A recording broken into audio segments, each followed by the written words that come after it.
Computerized Start is brought to you by my awesome patrons on Patreon, and by your tips and memberships on Ko-fi. These and other channel supporters make my live streams possible. You too can become a channel supporter with tiers starting at just $1.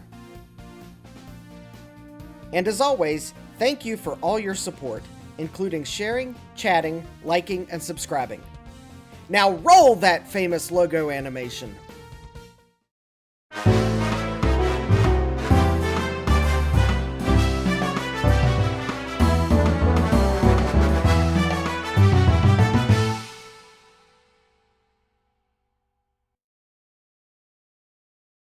Good evening, and welcome back to Computerized Start Live. I'm your host, Justin D. Morgan, and I am just in time. That is my story, and I'm sticking to it. Alright, now that I just got back downstairs practically from grabbing my phone because I left it in my car, because I needed to be able to turn the dinosaur and lights on, which this webcam is picking up the flickering. Which means only one thing, probably, and that is it has the wrong video. Oh, no, it is set to 60 Hertz. Bad webcam, bad. You should be able to flicker that out. Well, at least we will go to table cam here soon enough. Alright, let's see here who we have in the chat. We have Thomas Armstrong asking, does a 350 PC beep? And Gutbomb responding, only when it swears. So hi Thomas, hi Gutbomb, and we have Callan. Howdy, howdy. All right. Well, I think I know one way to get people to realize that I am live. And that is to go to the following. Ladies and gentlemen, it's time for our favorite segment, Wheel of Regrets. Here's your host, Justin D. Morgan. Hey, who comes up with these titles anyway?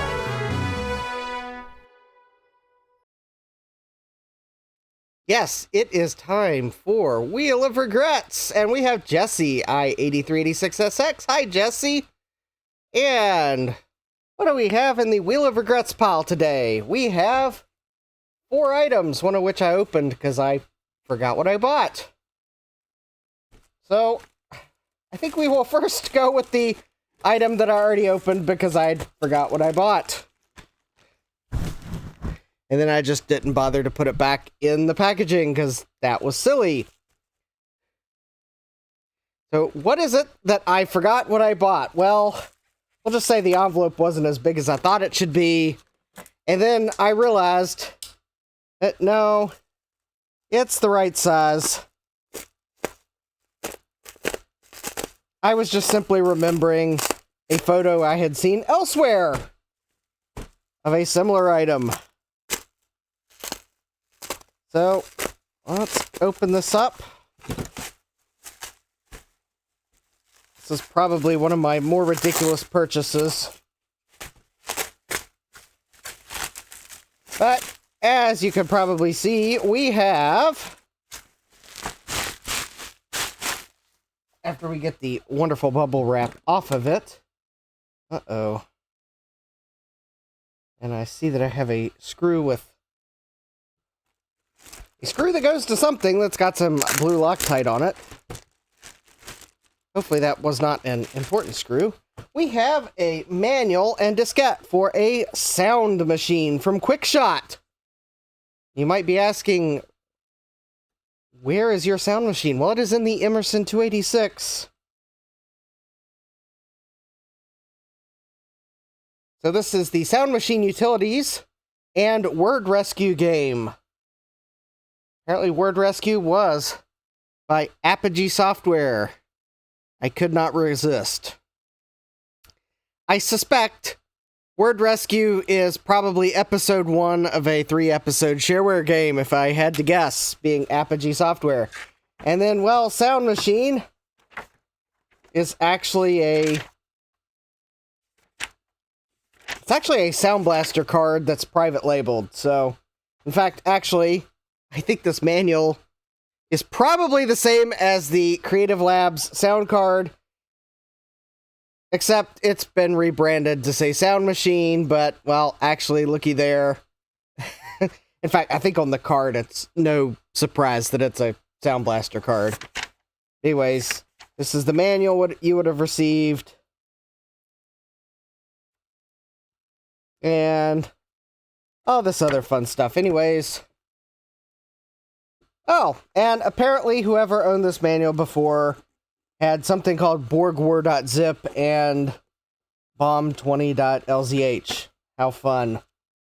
Probably not on that disc. Or it could be on that disc. I could find that disc does not have the original contents. Anyways.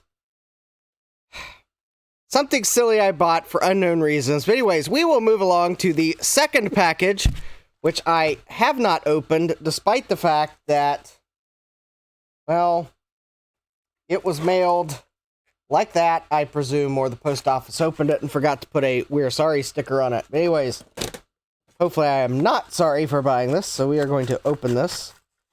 This arrived today. Alan says, at least you have one in a machine. I've bought stuff lately that I don't even have a use for. It was just priced right and figured I'd find a use for it. Yeah, I'm nuts. Yeah. Let's see here. We have... Ooh, priority mail packaging. At least the seller wrote thank you on the... Uh-oh.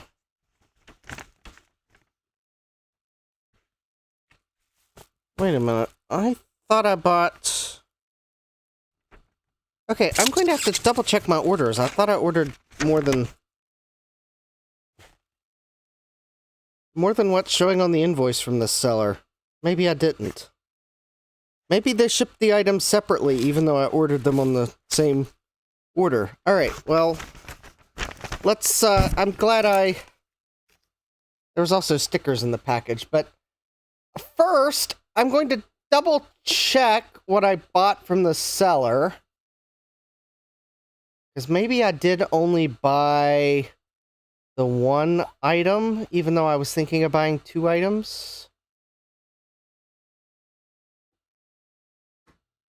No, I did buy...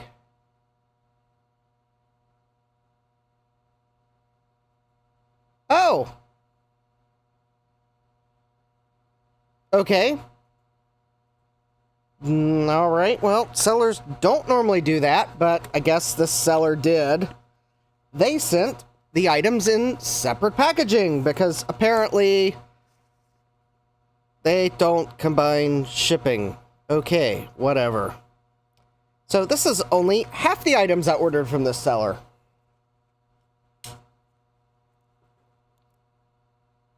And... Alright, we will see what this is. There's also some stickers in the package, and I have a feeling they are not related to my order, but are related to the fact that it looks like they reused a shipping envelope. Because the stickers are for a Ledger USB device or external hard drive item. I don't know. That's weird.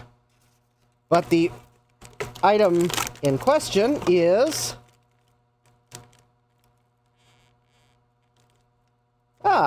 some memory.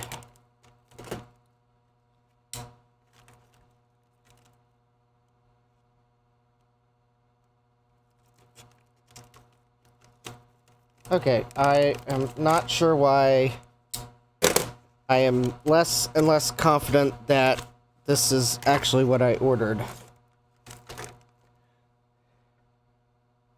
Alright, so this...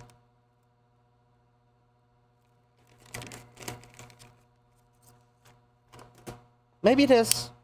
Maybe I've got nothing to fear about. Maybe I'll be pulling a computer out on the bench to test this ASAP. We have... an anti-static bag that's marked like this was in someone's computer.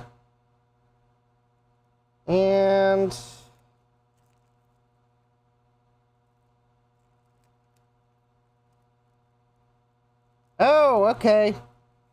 Yep, I got what I ordered. I got thrown off because it's an anti-static bag for a 16 megabyte EDO sim, but I bought two 8 megabyte EDO sims from the seller. So, hence my confusion. But yes, it looks like I did receive what I ordered. We will probably still test it at some point. But yep, that does look like the two EDO sims I ordered. Alright. These are for a DOS computer you have seen recently. Alright. I'm not going to drag that computer onto the bench just yet. Alright, so... Okay. The next item, which... Let me double check this is the one I think it is. Let's see here. Seller info... Okay, yes. Alright, this is the one I thought it was. I wanted to save one of the packages for last. So anyways, we have another package. This is for a DOScember item at some point.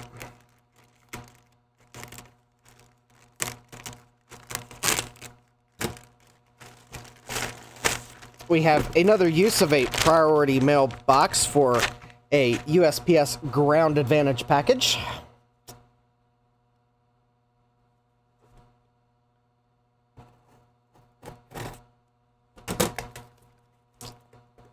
Alright, well... Oh, at least they didn't pull the seal tab, so I will be able to reuse the box.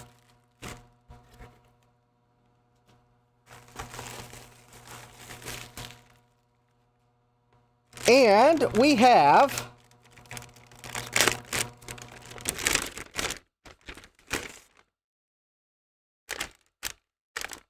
We have an 8-bit sound card. Look at this. This is an Aztec sound card of some sort. I don't remember which model this is right offhand, but it does have an OPL 3 on it, I believe, because there's the Yamaha chip right there, the Aztec chip, some other chip. Anyways, yes, this is an 8-bit Aztec,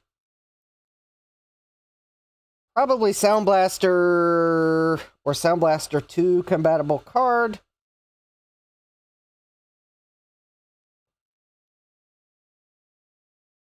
Yeah, you can leave your guesses as to where you think this is going. Anyways, there we go. It's got a game port on it. That might be a clue that I might have picked this up for a computer that maybe doesn't have a lot of slots in it, so that I did not have to waste an extra slot for a game card.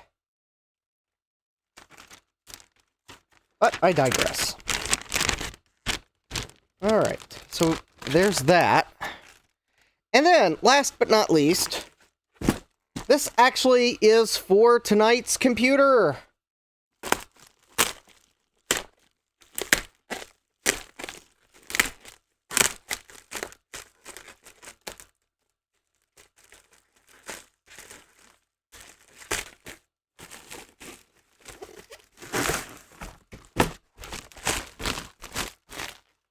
Because I am crazy sometimes, and I decided, partly because I'm eventually going to install OS 2 on the IBM PC 350, because it shipped with OS 2. Version 3, if anyone's wondering, is I believe what it shipped with. I decided that I was just going to buy an IBM sound card so that I knew it had OS 2 drivers, and I'm pretty sure this one does. So, we have an IBM PCI audio adapter. It's an Options by IBM. So, International Business Machines Corporation, New Orchard Road, Armonk, however you say that, New York, 10504, made in Taiwan, of course. There we go. We have the lovely, lovely Okay, I know it's on here somewhere. Oh, where is the FRU number? IBM, I know you plastered it on here somewhere. Maybe that's the FRU number, or maybe that's the FRU number. So, what do we have in this wonderful box? Yeah, this is basically an open box, but I think complete sound card. Like you would have bought it from IBM, except I think the manual and disc would have probably been on the top of the flap. But we have plenty of documentations. We got the CD driver, which could come in handy, although I think there are drivers available for these cards, even possibly IBM branded ones. Yes, safety information, read this first, in like 14 bazillion languages. Let's see if we can find the one that's in English.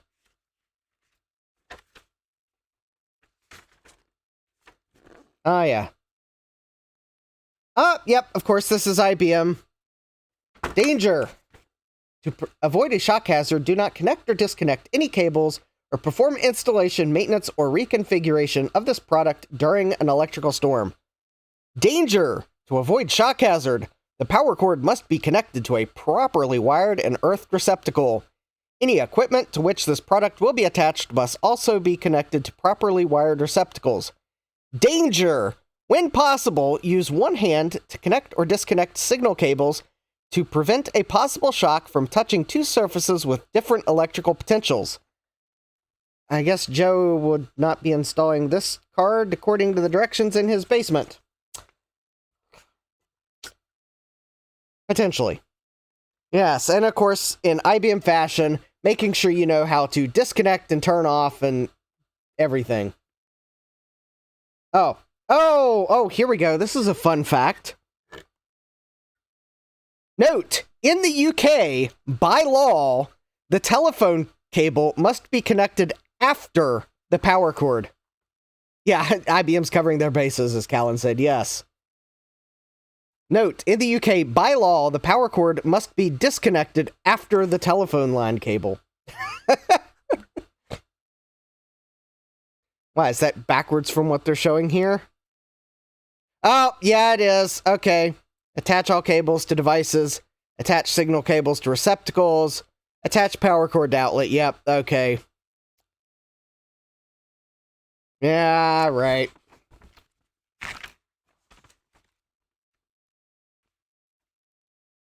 Interestingly enough, though, I believe the UK instructions are only printed on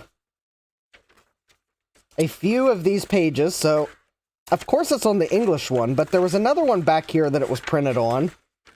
Let's see if we can recognize the language. What's the chances it's Welsh? Or possibly Scottish or Irish. And I thought I saw a page back here. No, it's neither of those. Is that Korean? There's a way to tell even if you don't know the language, but yeah, there we go. Callan says Gaelic. Well, that's not Gaelic, but that's got the UK disclaimer on it.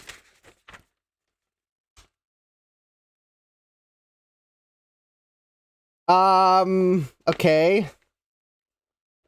Well, that's got some disclaimer on it, but I don't think that is...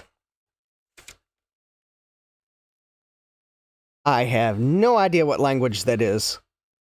Okay, Gutbomb did say says that is Korean. Okay, I thought I recognized the shapes of some of the letters. There's like some telltale shapes that you see in, like, between Korean and Japanese and Chinese.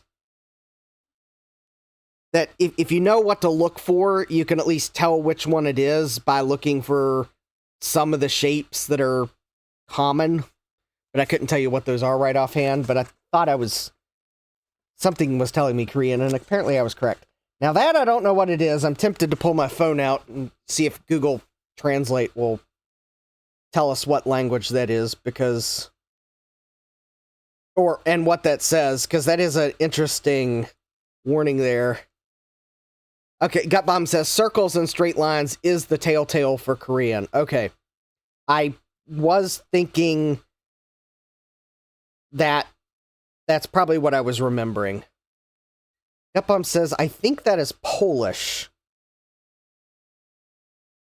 Yes, and apparently I don't have the Google Translate app installed, probably because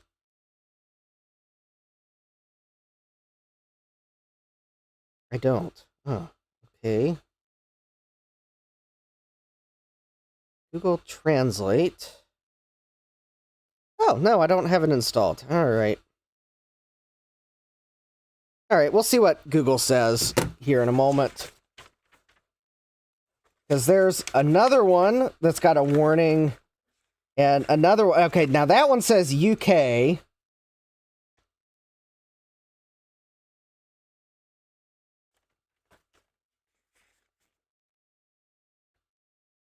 Interesting. Okay, that's definitely Russian. Or Ukrainian, one. Probably Russian. Okay, that's interesting that some of these have seemingly the UK warning. All right, let's see what languages those are. Just out of curiosity. Although, while I wait for the app to install, and then we'll figure out what languages those warnings are in. Just so we have all the appropriate warnings documented for posterity. We got our driver, we got our user guide, we've got our installation instructions. We have a PC PCI cable. Ah, so this is my first PC PCI official cable. Has the key pin on it. We have an audio cable for CD-ROM.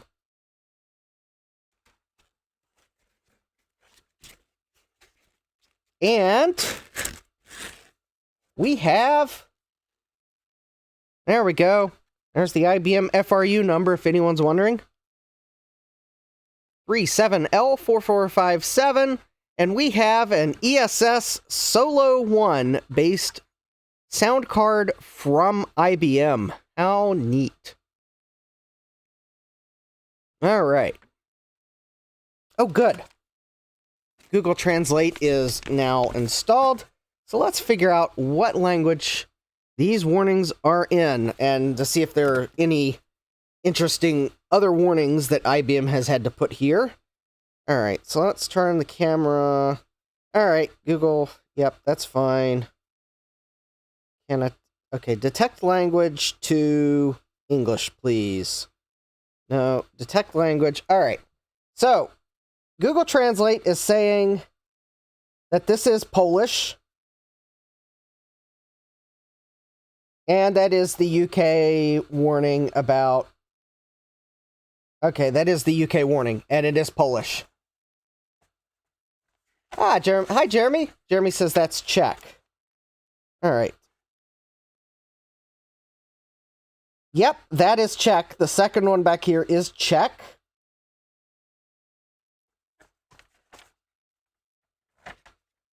And then the next one is Hungarian.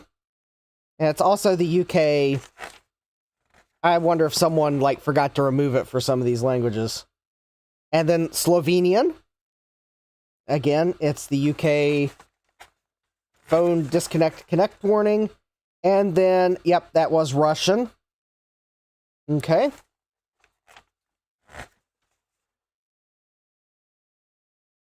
And Slovak.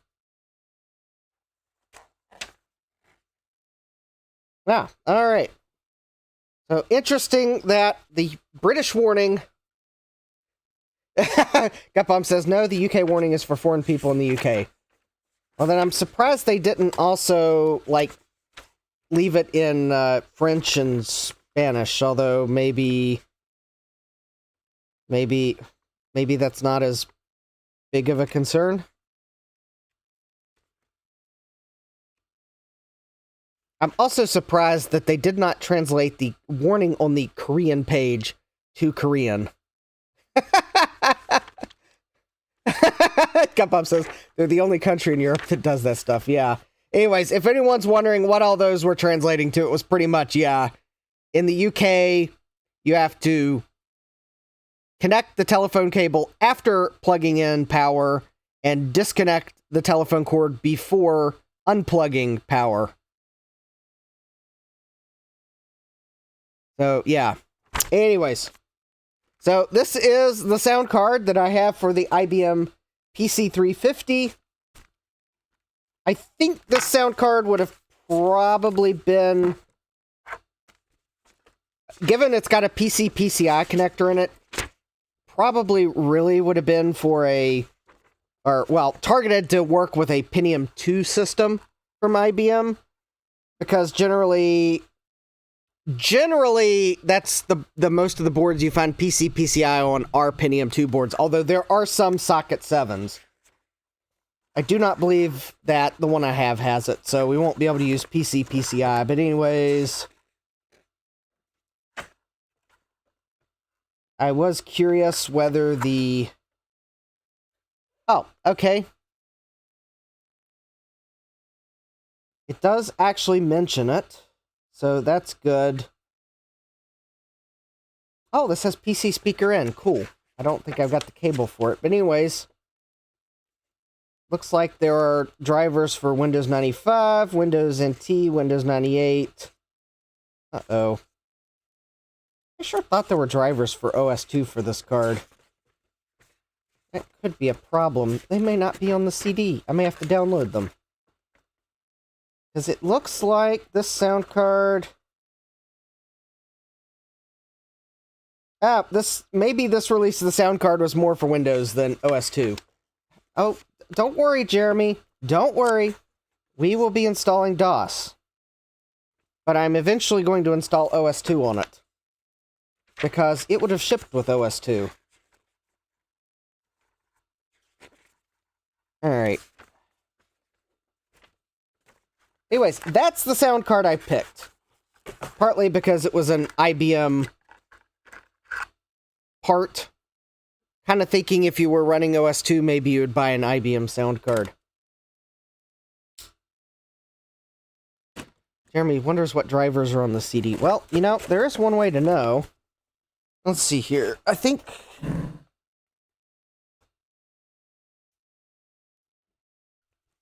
Actually, this is something I can do. Despite the fact that I keep forgetting to put the burner in this computer so I can burn disks. It has a reader. It just doesn't burn disks, and I always forget that. And then I try to put a burnable disk in the drive and then wonder why Windows won't let me burn a disk, and then I realize, oh yeah, that's right. It's just a read-only... It's a read-only optical drive in this computer with a really awkwardly placed eject button. Alright. Oh, hi! We have Joe's Computer Museum. Hi, Joe. And we have Mike's Future Retro. Hi, Mike. Oh, very good. Alright, so you were wondering what drivers were on the CD? Well, wonder no more, even though you won't be able to read that because... Well, screen sizes... Let's see here. Can I change the text size? I can change the icon size, but Windows doesn't let you change the text size. Oh, well. Anyways, what drivers do we have? We have NT4. We do have OS2. We have SWWT. And we have Windows 95 and 98. All right, what is this one? SWWT. Oh, there is no README. There's a setup.ini though. Oh, that's the software wavetable application. Okay. That is probably for Windows 95 and 98 because it looks like that is a 32-bit installer. Alright, there's the Windows 95 and 98 drivers. Let's see if the README file has any... Oh, there we go. Those are wavetable samples, I believe. So this is the ES 1938 driver without PC PCI legacy support. Aptiva customized mixer. 052599. Ah, interesting. OS2. Oh, wow. I got like the full spread of OS2 drivers here. Oh, hi, Mofus. Welcome. Yeah, we're looking at what drivers are in this disk. And I just got sidetracked and opened the Dutch directory instead of the English directory. Let's see what the README says. README. This README file contains information on how to install the ESS Solo device drivers.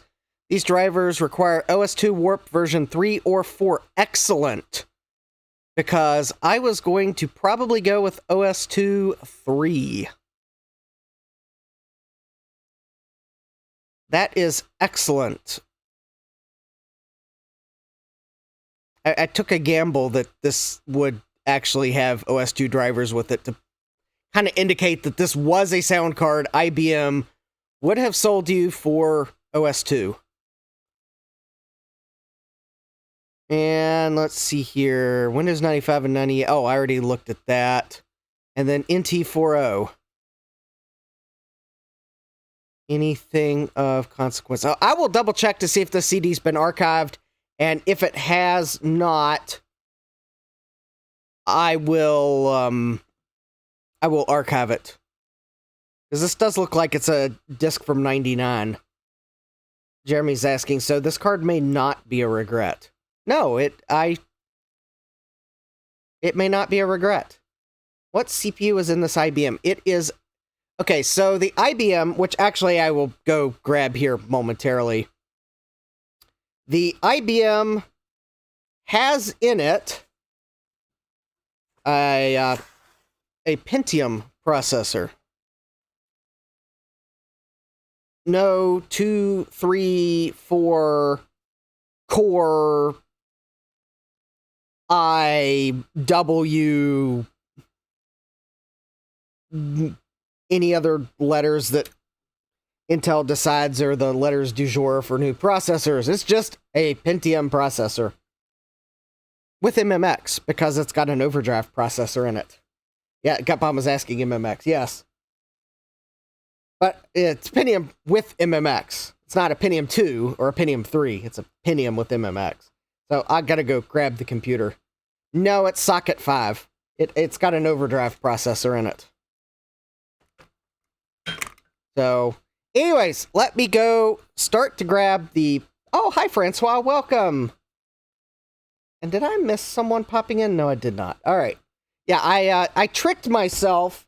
I thought I'd removed the computer that I had on my bench on Sunday off my workbench, and I get down here and I look at the bench. I'm like, nope, it's still there. Because I had a computer all set up to work on Dave's stream, because I didn't realize that he was putting Christmas decorations up, and then I was going to work on it during Trina's stream, and she never streamed, or at least if she did stream, she finished well before I joined. So I did the install I was going to do all by my lonesome self, and actually the install didn't quite go as well as I'd hoped, so probably will be a video about it at some point, don't worry. Hi, RetroTech Chris. Welcome. RetroTech Chris installed Warp 4.52 on a Pentium 150 recently. Gutbum says they hung out in the voice chat on Discord all day instead. I should have joined. I don't know, maybe I could have joined for a little while. I'm not maybe the biggest Discord fan. I mean, it's okay. But, yeah, we'll just say that I installed Linux Mint on a computer, and while I was impressed that Linux Mint detected I had FreeDOS installed in a partition, Linux Mint did not correctly set the boot picker up on the computer. I don't know if it's using Grub or something else. I think it's Grub. It did not set Grub up correctly, so you never see the menu, and it just boots into Linux Mint. And I was about to think that, oh, it's all FreeDOS. Yay! I'll get a boot menu so I can boot FreeDOS or Linux Mint. And no, it didn't set it up right. Let's see. Mofus says Socket 5 CPUs work on Socket 7 motherboard. Motherboard is Socket 5 as well. Yes, it's a Socket 5 motherboard. Gutbomb says it was basically Dave's stream, but not on YouTube. Jesse says, I didn't know voice chat was a thing on Discord. Yeah, there's a whole voice chat thing on Discord. All right, let me start to grab parts of this computer because everyone's asking about the CPU. So let me go grab the planer and the bottom of the case, and we'll start to put it back together.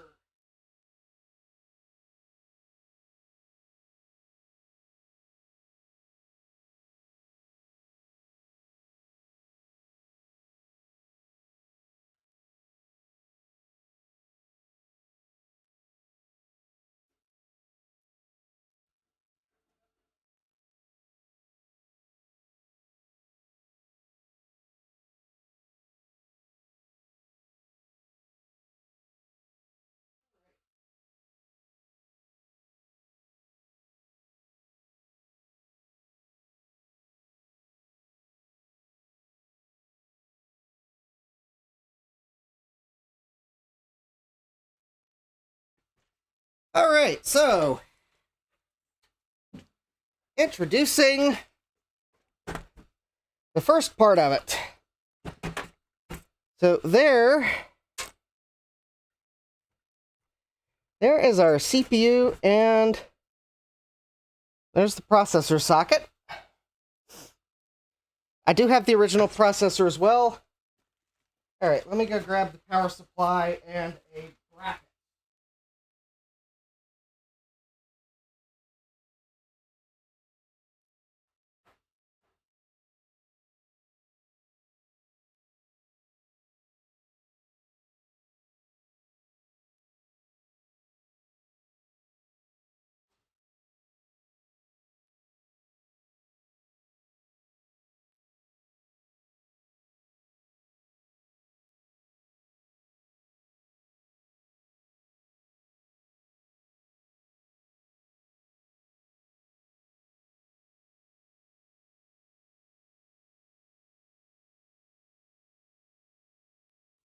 And a bunch of little plastic pieces. All right. There's the front and back of the case. I do have the IBM case badge. Let's see here. I do still need the power supply and the bracket.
I am also very likely going to discover that I have inadvertently left some of the screws on another workbench.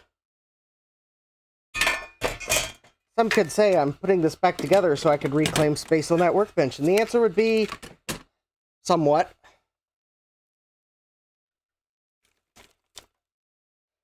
Somewhat. All right.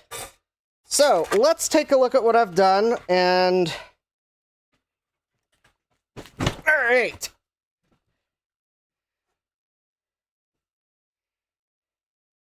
Joe is in a weird mood. Order drobe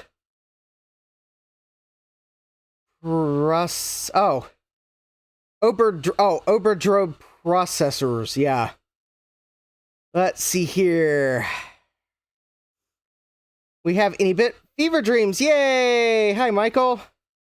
And yeah, this would make a nice desktop wallpaper there almost, yeah.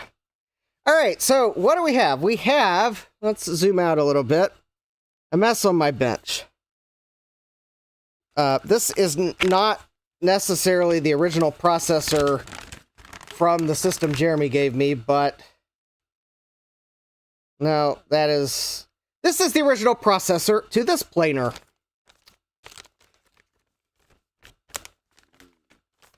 Because the first planer for this system kinda, self-destructed in the ultrasonic cleaner.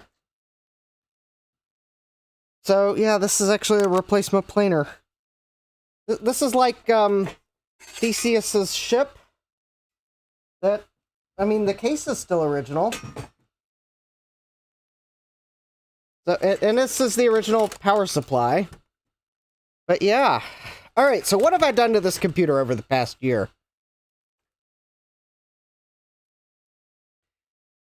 Alright, so over the past year, because I think the last time we looked at this system, we were looking at just the motherboard, or the planer as IBM called them, or possibly still calls them.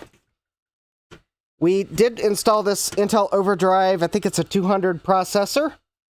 I may have installed VRAM, or this board may have already had the full amount of VRAM.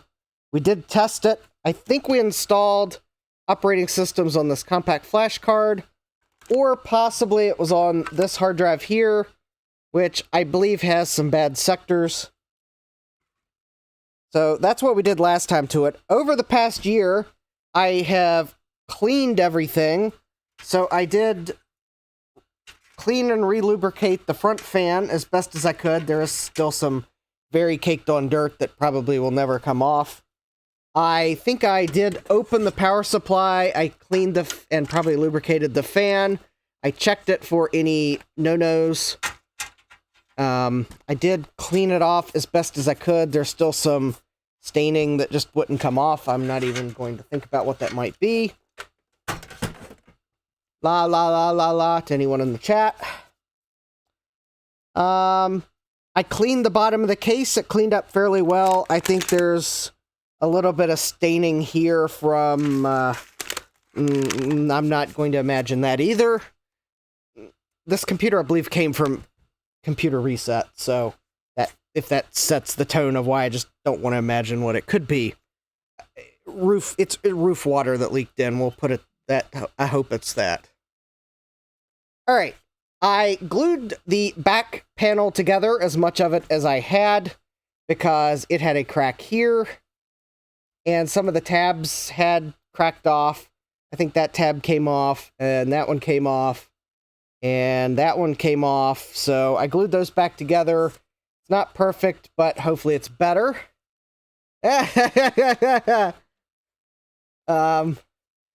And I had to kind of do some repairs to the front case, or front of the case. Anyways, there's some rubber goo that's just not going to come off. But other than this, Jeremy's probably looking at this like, that's the computer I gave you? No way. Because this thing cleaned up mostly well. So there was a cracked corner here that was probably gone at Computer Reset. This corner cracked, but I was able to glue it back on. This tab broke, this tab broke.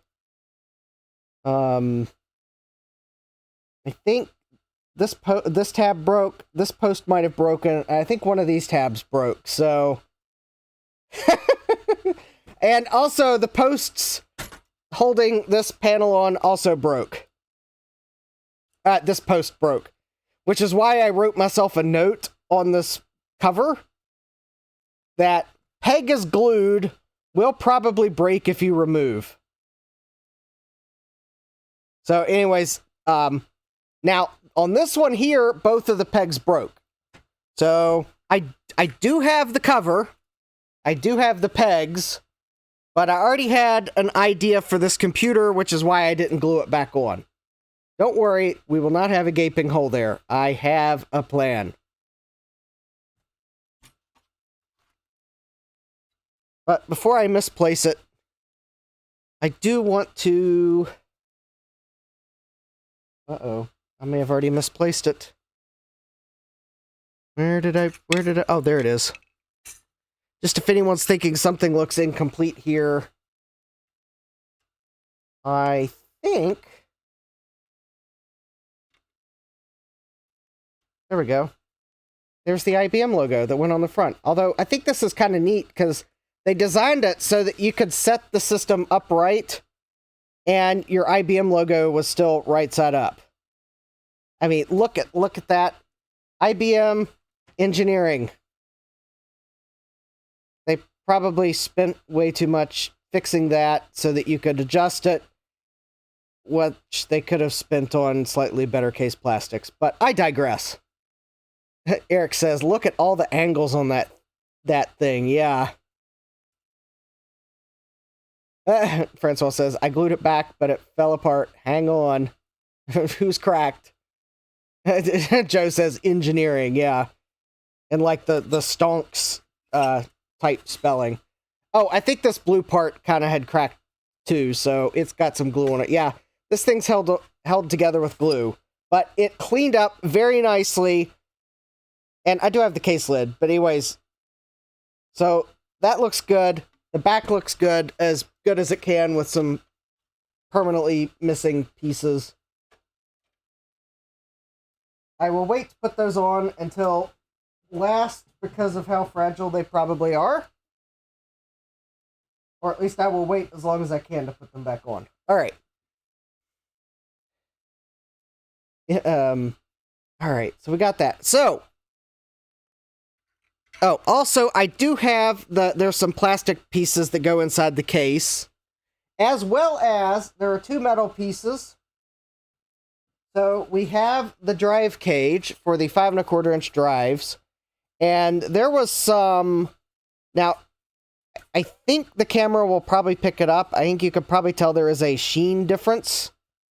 Since this is on the bottom, I didn't really care to try to blend it. But this side here is original metal because there was no rust on it. This side here is zinc paint because there was some rust on this side. So once I put it back together, no one will be the wiser. I mean, you could kind of see some little spots here, which I kind of left. I was okay with those little spots. It was a little bit worse here, so when you put drives in, you'll never see that. So that's something else I did to this. Definitely something I knew I would have to do before December. And likewise, this metal case bracket here, this side here had some rust. I think this is... Oh, and kind of on the inside of where the hard drive goes. But the rest of the bracket was okay, so I pretty much zinc painted from here and on the inside. I left the metal where it was fine because the zinc paint is kind of fragile, so putting it back together will probably scratch it. So I figured I would only zinc paint the parts of it that the risk of scratching it was worth the improvement in appearance.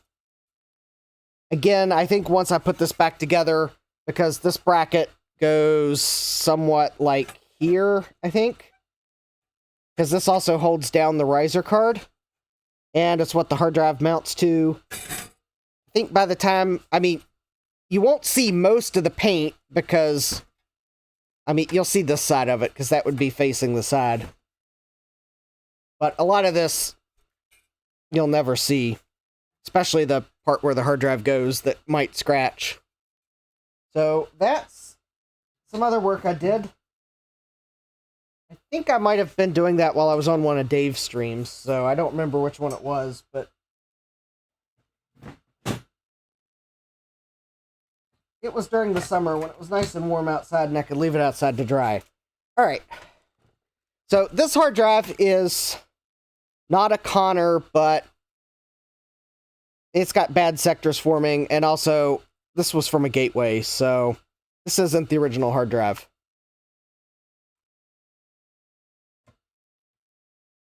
Mofus is asking, no leakage on caps. This PC is from capacitor. My mouse is way. Epidemic era. No, the capacitors do not seem to be leaking, so I have not recapped it yet. And I will probably wait. Well, I will do it at some point, but it doesn't need it right now. Hi, Rudy, welcome. One of those, there's no pre-made kits, so I would have to find replacement values. And since the caps appear to be okay, I decided I would leave them as is for now and monitor it. Because sometimes I just have to prioritize what I recap, and this one hasn't met the threshold yet for recapping. Anyway, since the hard drive... Jeremy says, I did get a pile of random hard drives when I went to Computer Reset to get some goodies. I may have changed the hard drive because the original was really dead. Yeah, the original probably was really dead. But that hard drive's got bad sectors forming. So, I picked up from eBay, the place where I buy things I later regret, this IBM well, it's not an IBM hard drive, but it is a pull from an IBM computer. Because there we go, there's the IBM FRU number and the IBM part number. It is a 2 gigabyte hard drive. Was manufactured in 98. So I don't normally care for the older Mac stores. I think this is at least one that's more likely to be okay. Yeah, it's a slightly later hard drive, but I was having trouble finding... a reliable source for the smaller hard drive, so I decided I would just go for 2 gigabytes and be done with it. After all,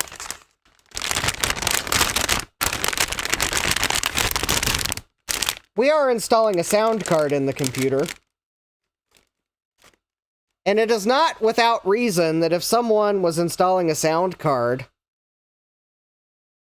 as well as a CD-ROM drive, and by the way, if anyone's wondering, this is an IBM part number. There's the IBM FRU part number, and this was also made in 98. What's to say that if someone was installing a CD-ROM drive and a sound card, that they might not install a slightly larger hard drive too? Just saying. Anyways, I think this hard drive, or this CD-ROM drive, I think will match nicely with the case.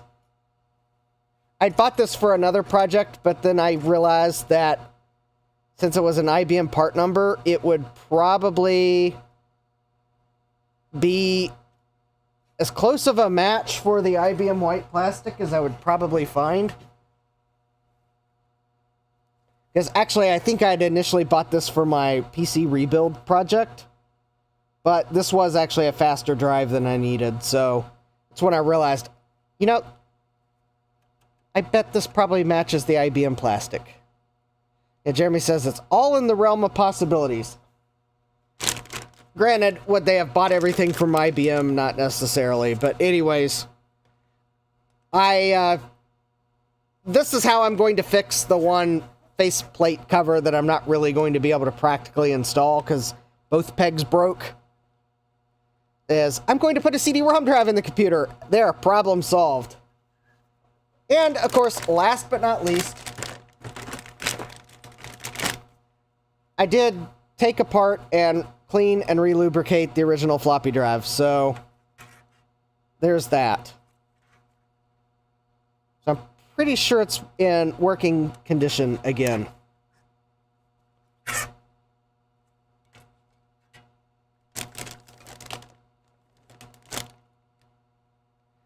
Jeremy says, my mother-in-law would have trust me. Oh, yeah, ordered from IBM, yeah. Mofa says, well, this PC is from 94 or 95. Giving it hard drive from 98 would be in spec. It was Normal back then to upgrade hard drive or faster CD-ROM. Yeah. Anyways, I kind of wanted to give this thing a hard drive. Alright, now the fun will be if I can find all the screws.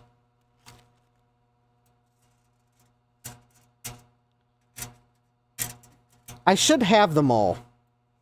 The problem is, some of them are probably still on my other workbench from where I took this apart. On the other workbench, because of how dirty the system was. I did some of the initial cleaning on my other workbench. Just to kind of...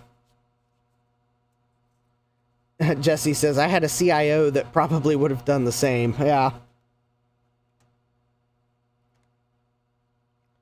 I mean, I could totally see that if I was using OS2, I could definitely see ordering a sound card from IBM. Because you walk into Best Buy and you'd be like, hi, I'm using OS2. I need a sound card, and... Yeah, I could totally see them then trying to sell you a new computer. Oh, OS2 is, like... Yeah, we don't sell OS2. Would you like a nice, compact instead?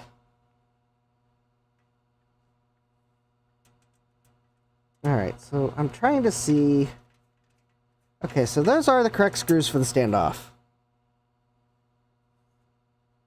Should be. Alright. In true IBM fashion, they used flat-bladed screws because... I guess they thought that no one could take apart a computer that didn't have Phillips screws. I don't know. Probably just because they were being different. Maybe it was anti-tamper, because they knew if they got the computer back for warranty repair and it had Phillips screws in it, they knew you'd taken it apart. Or 3/16 hex.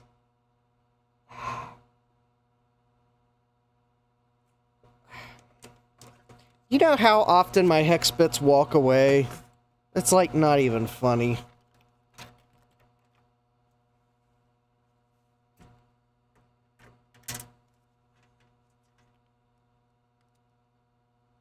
Oh, and I don't think these are even 3/16 hex.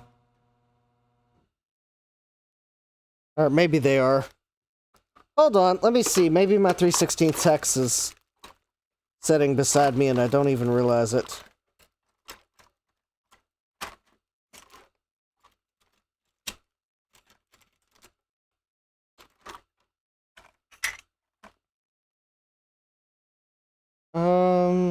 Does the iFixit set have hex bits? I don't know. These are like some smaller hex head bit than IBM used in like the XT. Jeremy, that doesn't work.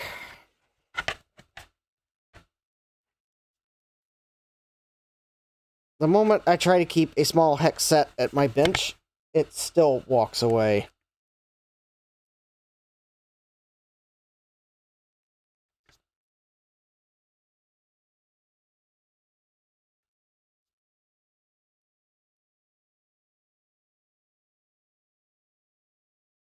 Well, there's a 5mm hex bit in the iFixit kit, which feels too big.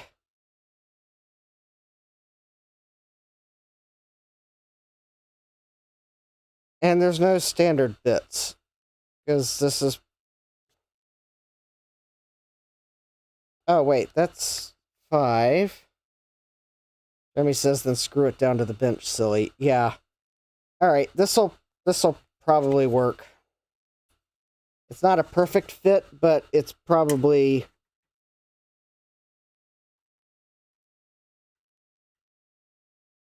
Probably not going to round them off using it, as long as I don't over-torque them.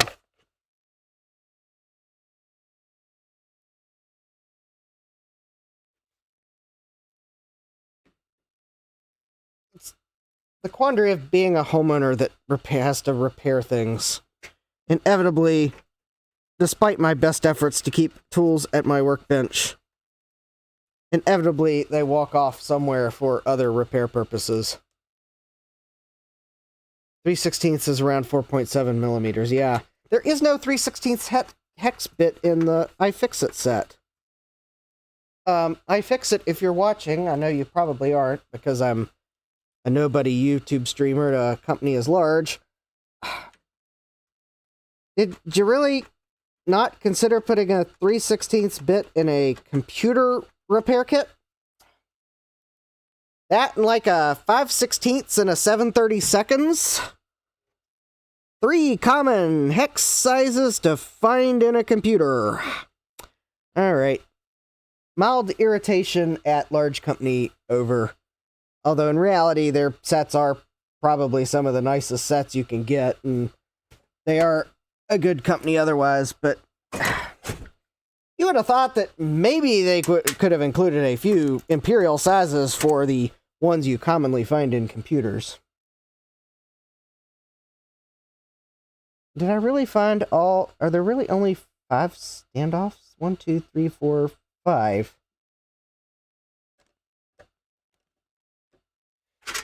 Hold, please. It seems like I'm missing a standoff. Let me double check here. A number 5 screw is commonly referred to as a machine screw or a stove bolt. Oh, Jesse says, I learned there was such a thing as a size 5 screw, not 5 millimeters, American size 5 with 40 threads per inch.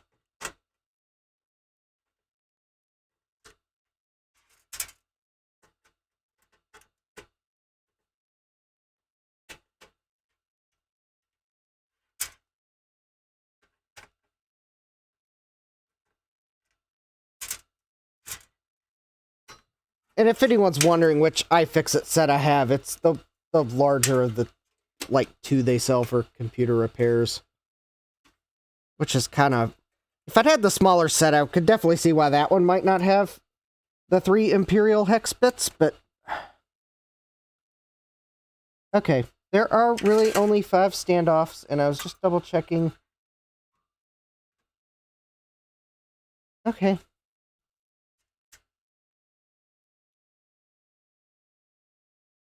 Jeremy says most computers use a number 4 or a number 6 machine screw. Well, I have to say that those... Well... I probably have the 3/16 bit somewhere on my workbench. It's just probably underneath stuff. Maybe for this December, I'll get enough things put back together that I'll actually be able to see my workbench again. Oh, wait. Looking at some of the stuff on my bench, it might take till Marcintosh.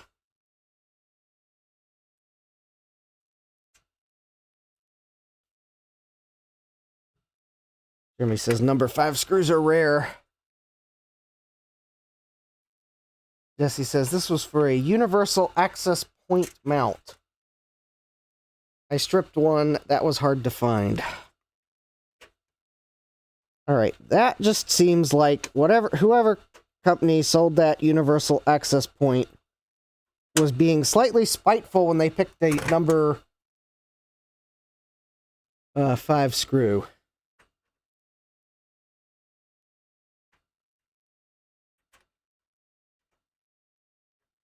Here, let's pick a screw that if someone breaks it, they will have to call us and we will sell it to them at an inflated price. Or they will have to go to multiple hardware stores to find it. Excellent! Jeremy says, I would have retapped this hole for a more common screw.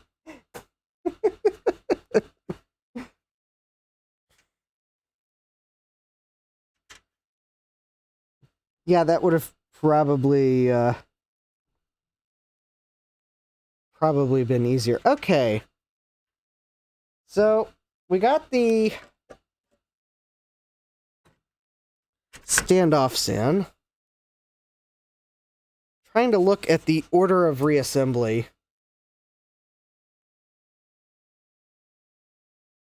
Jesse says it was made by Triplite. Okay, well that might say everything I need to know.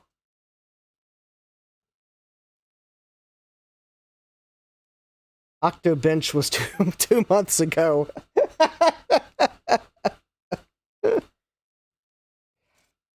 Alright. I don't know that I'm necessarily going to put this computer back together in the correct order. I am going to put it together in an order that helps with part placement on my bench. It might be slightly illogical for putting it back together.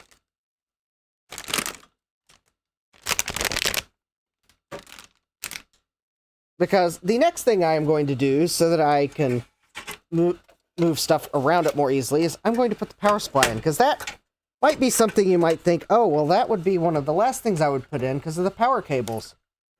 Well, yeah, I could see that argument too, but I don't really have a place to set it on the bench where it is not a nuisance. So I'm going to go ahead and put it in now so that it is not a nuisance. All right.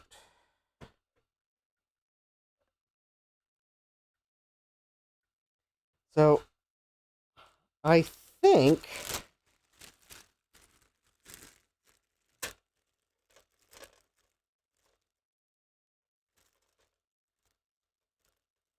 the power supply is held on by the same screws that the planer is. Yep, that would appear to be the case.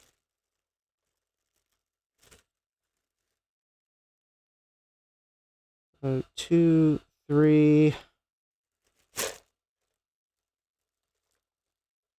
4.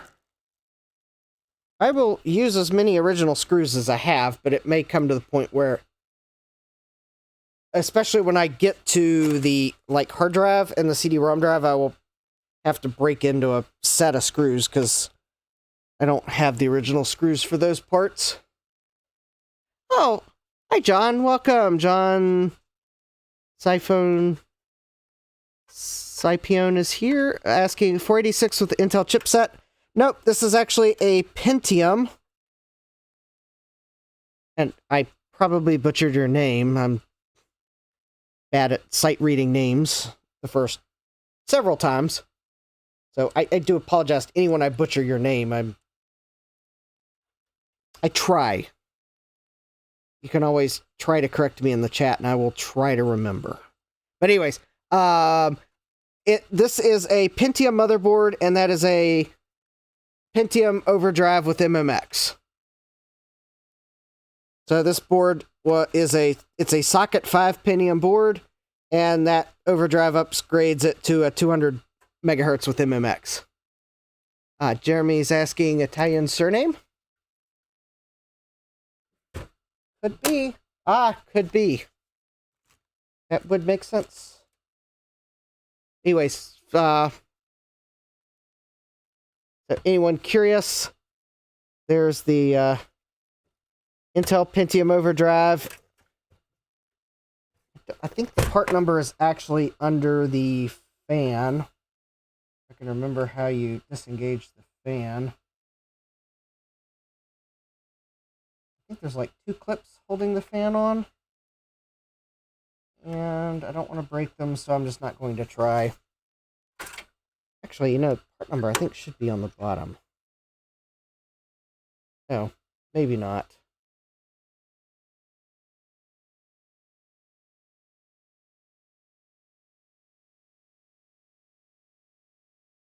Scipione. Okay. All right, I will try to remember.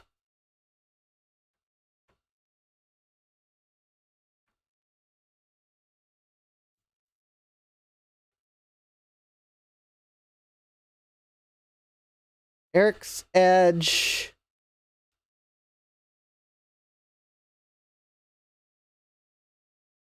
That is probably a good question, Eric. Eric's asking a question I've always wondered about. Why the heck is the power connector divided in two so that you have an opportunity to plug it in wrong and toast the board? All right.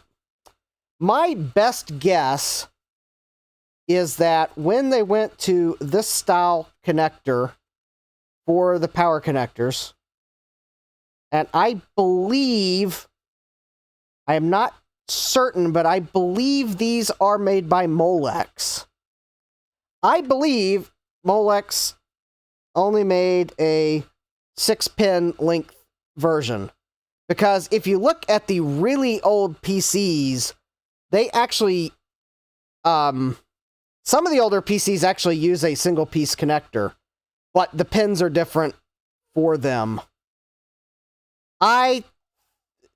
Joe's saying cheap parts. Yeah, I think that instead of having someone like Molex make them a custom 12-pin connector, which quite honestly, as many computers as they sold, yeah, they probably just went with the 2 6-pins because those were stock Molex parts.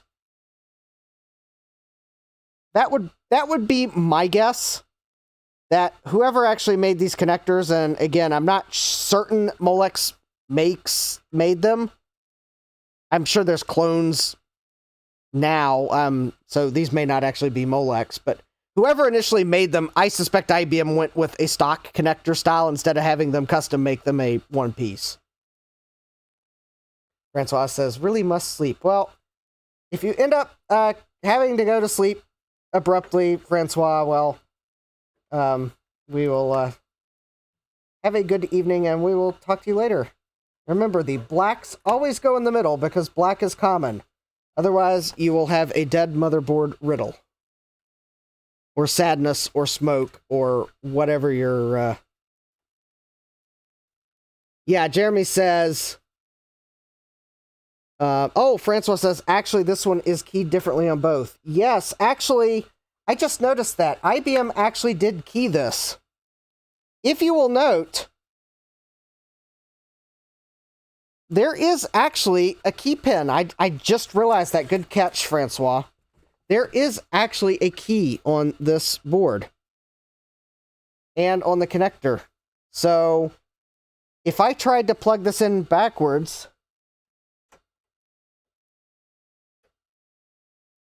I mean, sure, I could bend it around and plug it in, but notice I had to bend it around to plug it in, whereas the correct one, because the key lines up, it just plugs straight in. I don't have to bend the key around. And again, so it's not the best key, but hey, at least IBM keyed it. That's better than some PC motherboards.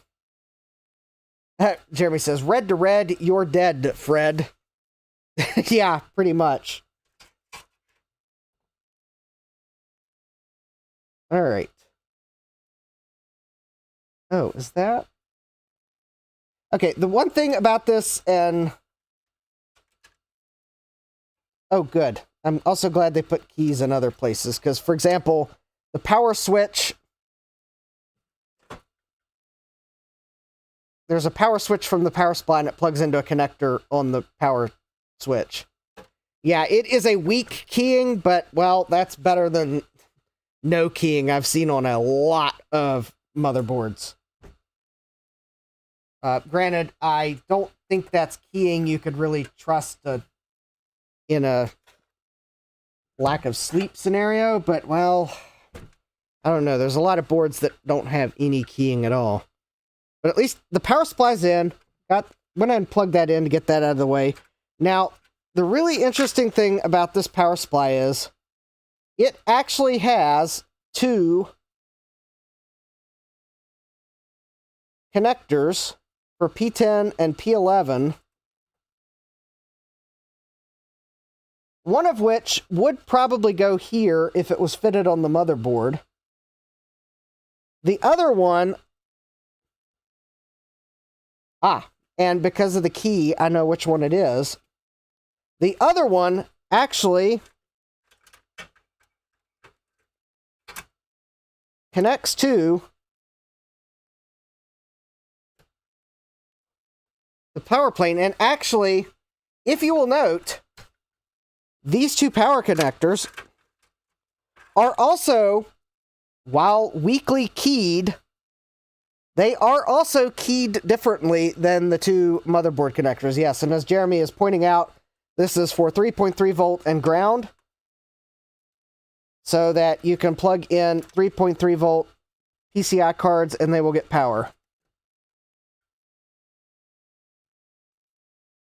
I don't think there's a lot of PCs that don't have these connectors at all, because I think ATX came out relative soon enough after the Pentium was released that really the number of AT style powered computers that had 3.3 volts were few. But this is an IBM. They of course wanted to make sure you could use whatever expansion cards you wanted, and there are some PCI cards from this era that would have used 3.3 volts. So I will plug in P10 into my riser card. So that is where it goes. And that's at least one less cable I got to worry about. Now, this planar, P11 would go here if the connector was on the board. Because I can tell that's exactly what that would have been. That would have been for P11. It is quite possible that IBM on this design decided to put it on the riser card, because there's nothing on the planar that uses it. That's probably why they never populated it. But they probably use the same power supply for multiple computers. So that's probably why there's a P11 connector I can't plug in. Now, one thing I could do here real quick, and I may do it shortly because I'll have to remember where it is in the scrap pile. I do have the original planar, and I would be interested to see if it maybe had that connector on it. Because I don't remember if this board is this one might be slightly newer than the original planar. Yeah, Francois says, I don't recall seeing any AT-PSU with 3.3 volts, but I probably did, as I'm quite sure I did open some of them back then. Yeah, you probably did, but it was kind of one of those, it probably didn't really stick out as to what the connector was. You probably just thought, oh, there's some proprietary thing in there, because they were so uncommon. I mean, sure, I would have probably said, oh, okay, not sure what that is. It's an IBM. It's a proprietary power supply. Yeah, it plugs into the riser card. Okay, I'll plug it back in when I'm done servicing the system. In reality, it is a standard connector, and it's for 3.3 volts for PCI cards. So, anyways, it's plugged in.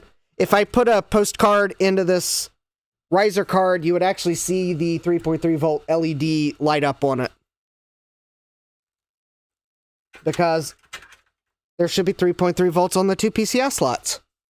And it is entirely possible, I don't know how likely, but it's entirely possible this PCI card might use 3.3 volts. I could see IBM doing such a thing. Alright, so I'll go ahead and I'm going to plug in some of these front panel header cables just to kind of start to deal with them. Alright, so this is a fan cable. So this is the hard drive and power LEDs. It's not keyed, but I think given the way the cable's made, I don't think it plugs on backwards, because the cable would awkwardly hit the processor socket, so I think it kind of goes in that way. If it's backwards, well, I can fix it real quick. Alright. Here, there's a case fan in the front, and that actually plugs into this connector here on the planar. This is the power switch for the computer. I think this AT power supply may have a... no, it's actually a latching switch on the front of the case, but I think it's using low voltage. So anyways, I'll make sure I plug that in, otherwise it won't be happy when we power it up. And Francois says, oh, okay, well, good night, Mofus. Yeah, we will have some fun. You can check it out on replay. And Francois says, oh, actually might have one in the attic.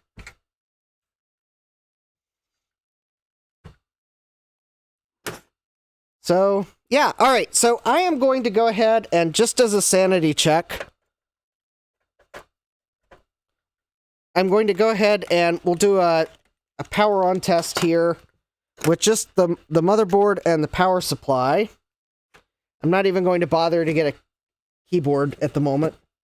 So the computer will just have to be angry at me that there's no keyboard.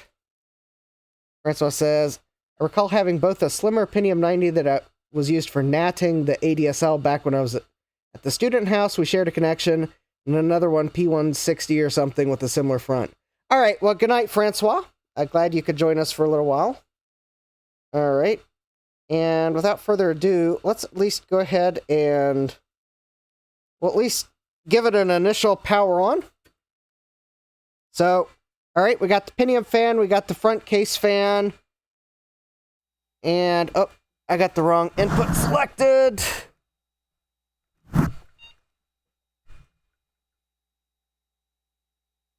And, of course, thank you, OBS, for forgetting how big the screen needs to be.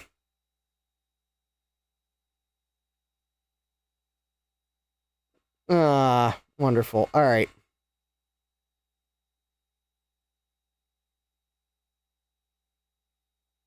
And thank you once again, OBS, for now that I did the step to fix your awful scaling problem. Now you have once again forgotten how big the screen should be. Alright, one of the fans is making a really annoying grating noise.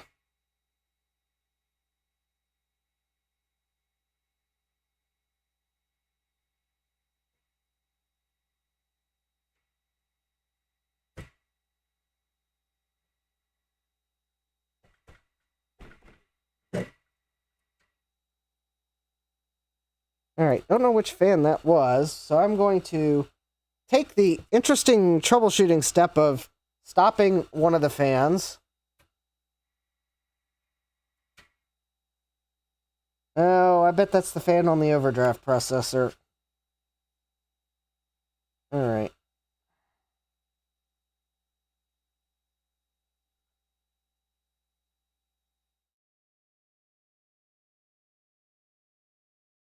Jeremy says, it's granulated, yeah. Alright, let me see if I can get the fan off the overdraft processor, because I think it's the one making the noise. I may have to try to relubricate it. Oh, I can't really get it off. Alright, I thought...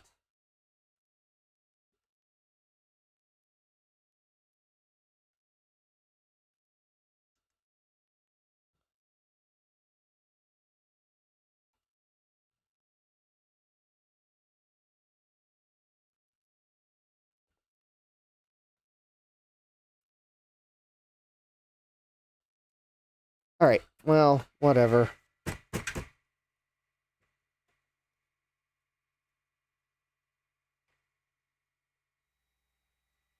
Alright.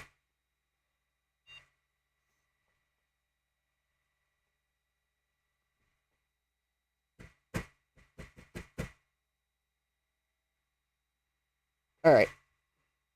I don't know if you can hear that. Alright, so I'm going to very carefully stop the fan on the overdraft processor. Ah, that is not the fan on the overdraft processor. That is the fan in the power supply. Aha! Alright, I am glad I tested that. So maybe when I opened the power supply for inspection, I maybe did not lubricate the fan. Alright, well, I am going to remove the power supply so that I can very carefully open its case and try to relubricate the fan. And maybe I will remember why I did not previously do it. Or maybe I will see that I did do it and maybe the fan just needs to be replaced. Because the thing is, the front, I know I relubricated the front fan because I can see the labels slightly peeled back. So I know I was able to get it apart and I dropped some oil in it and it runs nice and smooth. There might have been some reason why I could not get the fan from the power supply out, so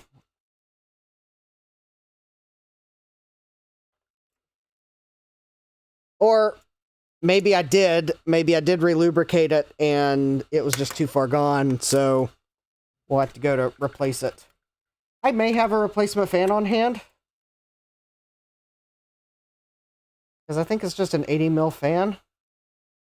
And if it's a 12 volt 80 mil fan, then I might be able to replace it. Unfortunately, the way this case works, it would be slightly difficult to replace with a standard power supply. I would lose the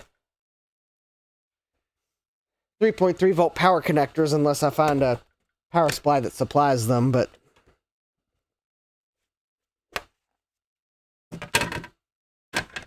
all right. So this is an IBM. Therefore, it is of course going to have different screws on the power supply. This is something you should not do unless you know what you're doing, because especially since I just had this thing powered up, the capacitors are probably holding a charge. I will be very careful. Anyways, this is for entertainment purposes only, and you should probably consult an expert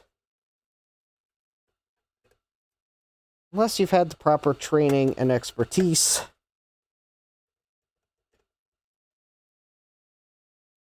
Yada, yada, yada. Alright, I have so disclaimed.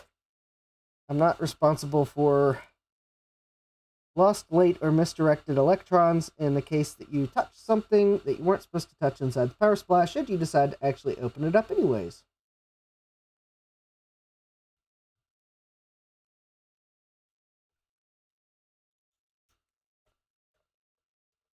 Because the electrons inside of a power supply cannot tell circuit board apart from human skin.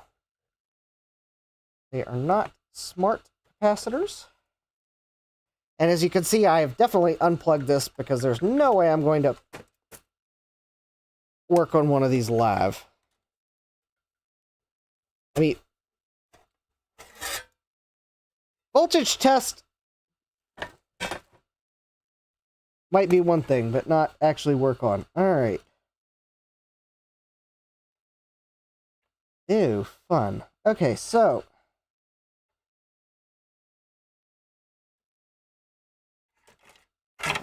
let's see here. There are two screws holding the fan on, which I find is interesting.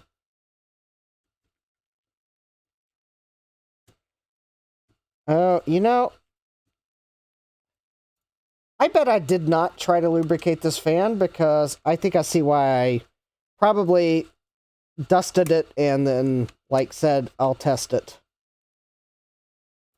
And it's just because of the number of cables that are zip-tied to the fan. And I will have to find some zip ties to replace them. Alright, so I need to... Oh, there's one original zip tie removed. Two original zip ties removed.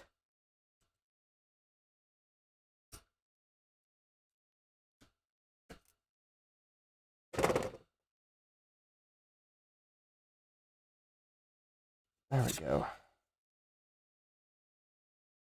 Oh yeah, that has not been... I have not done anything to that. I can tell because the label is intact. Alright, so let's see here if I can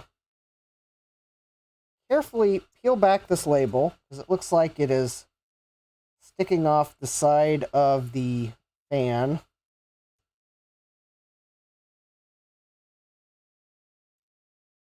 Ew. It looks quite crusty inside of there. Alright, well, I'm going to remove some of the solid particulate.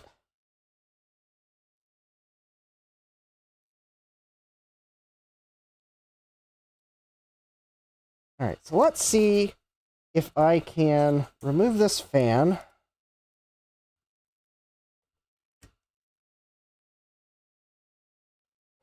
Alright, the connector is keyed, so I should be able to put it back in easily. Alright, so now I'm going to find my machine oil.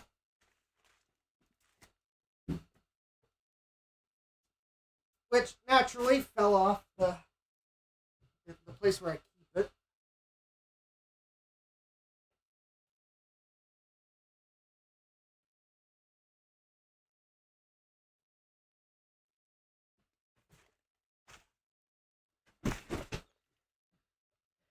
Alright.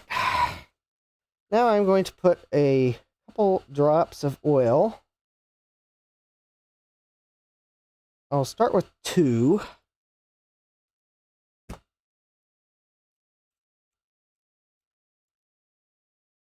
And then I'm going to grab my bench power supply, if I can remember where I put it. And I'm going to use some wire leads. Oh, well. Oh, there it is.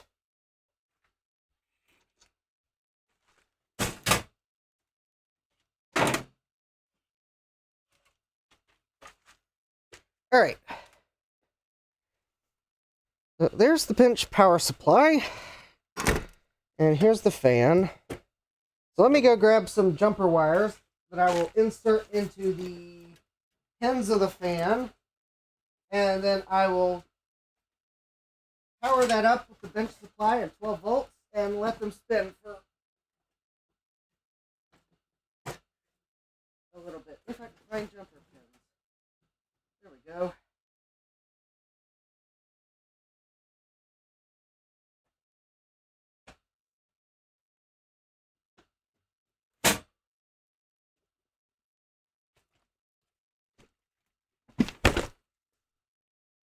Okay.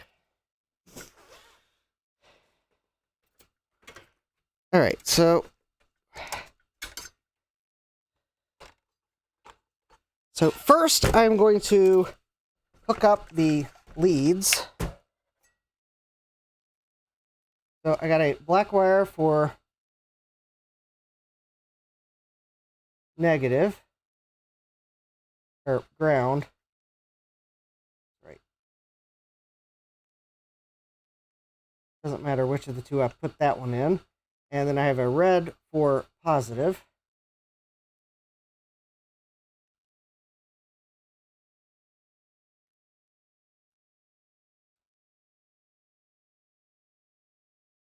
And I put them in backwards because I'm live streaming, so therefore my brain wasn't thinking. All right, well, I will keep them backwards because moving on. All right, so now the way you adjust this power supply, and I can't really show you, you have to set the voltage. So I'm going to set it for 12 volts.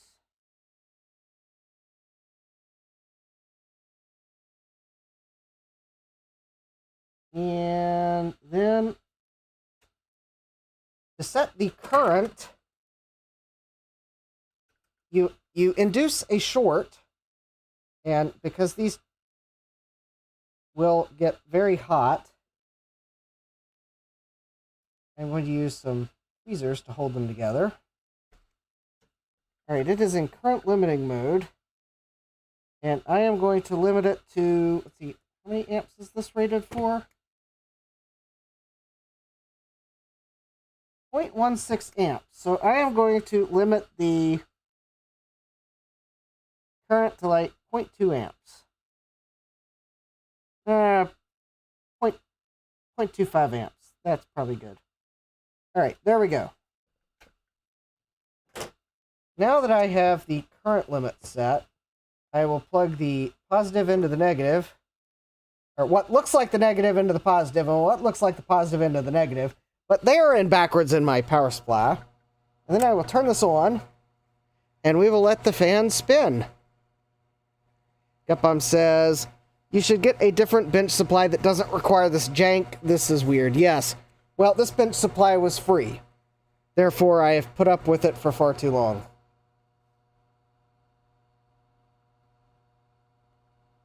Alright, this fan is definitely vibrating.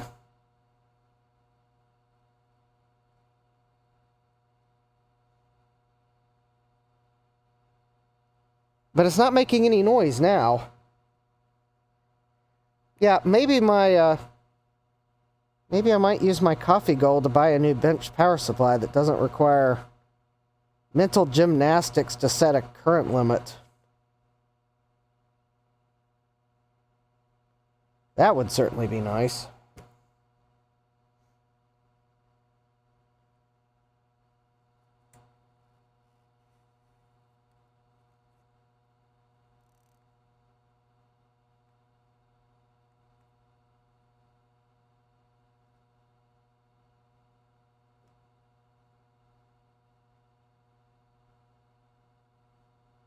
Gutbomb says, mine, you just press a button. Yeah. Okay, so this fan is a bit vibratey.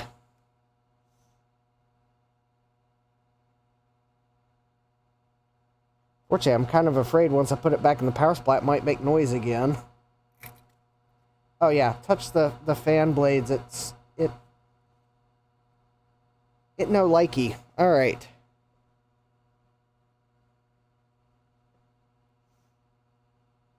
All right, we're gonna let that run for a few minutes just to see if it.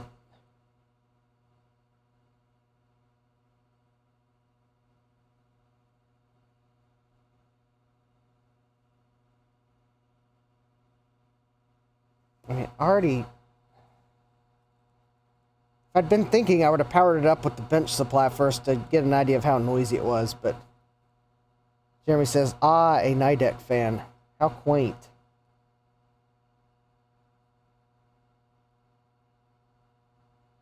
I believe it was made in Japan, or maybe Mexico.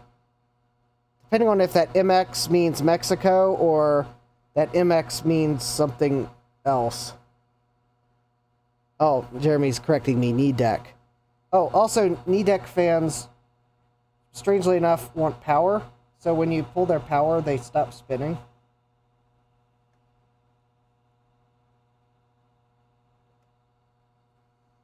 Granted, I think all other fans have the same problem.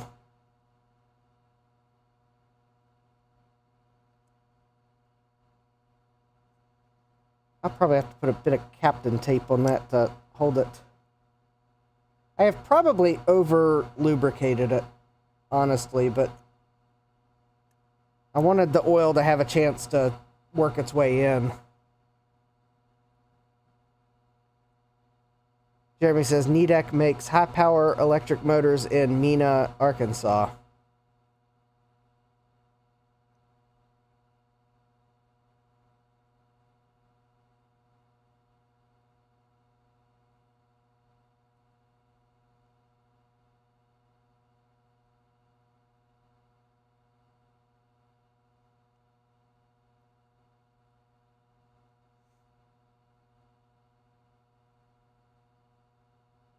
Oh yeah, this fan is...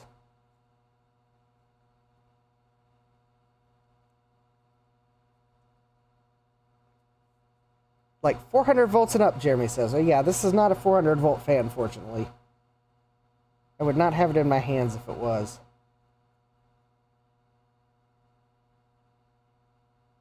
$12 no problem. Actually, I think the bearing lubrication is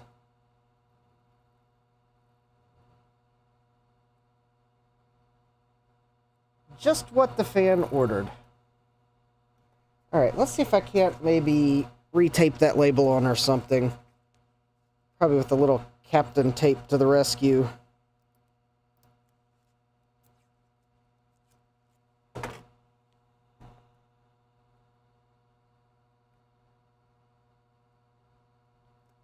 Or maybe not. Alright.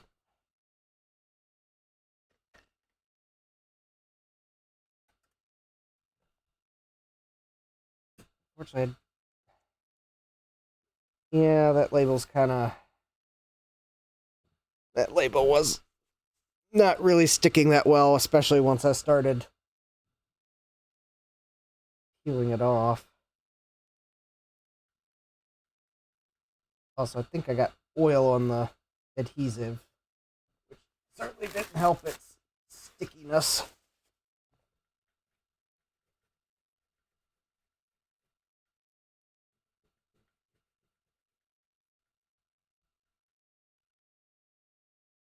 Sometimes these fans have a little rubber cap to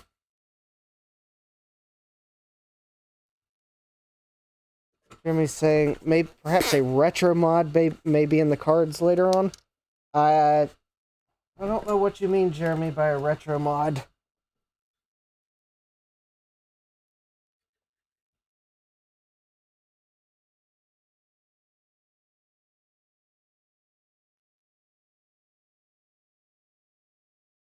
Because that can mean so many different things.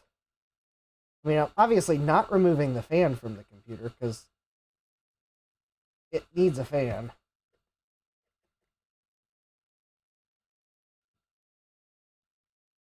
I mean, even the original Mac 128, 512, and Plus needed a fan. Just Steve Jobs was such a disfan of fans that he was probably didn't want to admit it. An 80 millimeter Noctua fan? Maybe at some point, but the problem is with fans is you don't want to replace it with a fan that doesn't move as much air as the original fan. Not that I necessarily know where the data sheet for this fan is to know how much air it moves.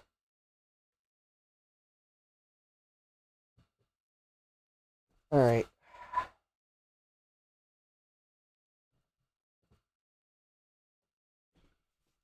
All right, let's see here.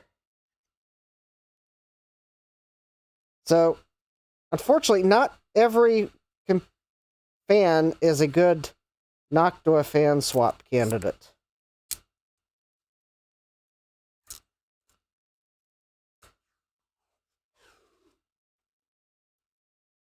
I mean, in modern computers where you have, well, Jeremy says moving some air is better than none.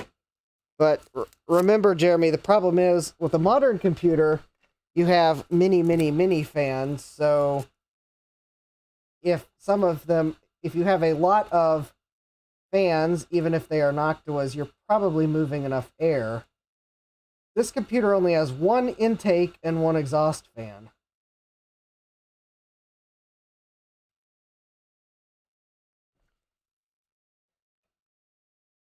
Gutbump says, plus in my advancing age, I barely hear the fan noise now anyways, unless it's a G5. Then I hear it clearly.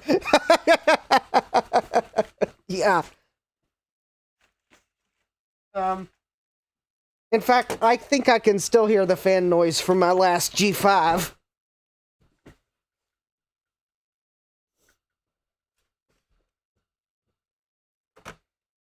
That fan noise is so loud, it sticks with you for years. You hear a random fan ramp up somewhere in your house, you're like, what, did my G5 come back to haunt me? Oh no, it's just this item I forgot I had on that its fan turned on.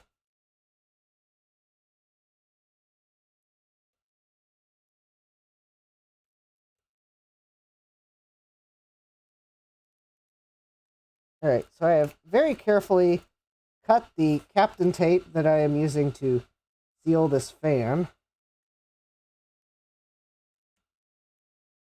I think the original label's adhesive was pretty much shot.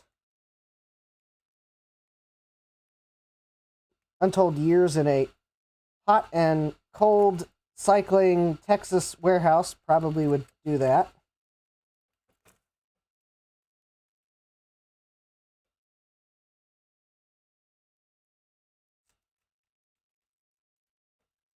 Alright, so now I've put Captain tape on to seal the oil in the bearing.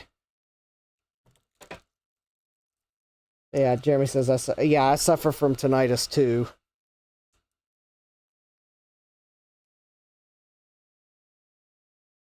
You know, it would of course have been too easy for them to have put the rating of the original fan on the label. Alright, let's let this run a little more. And maybe I'll look up the Nidec Beta SL specs. See if there's a data sheet still available for them, or NEDEC.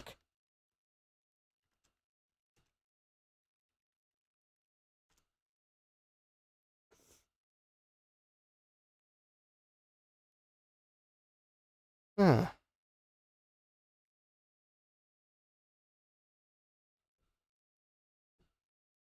What's the chance they still make this series? DC.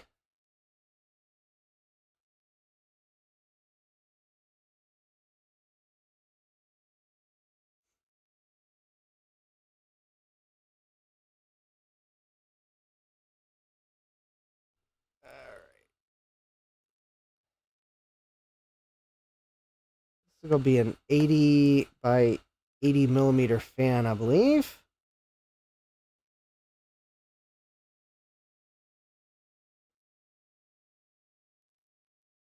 Is there a part number on this?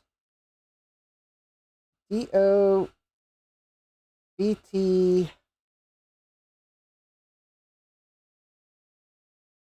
No, they can't possibly still make this fan.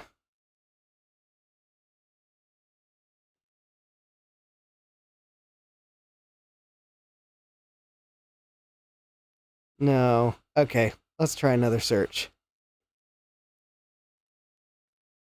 DO.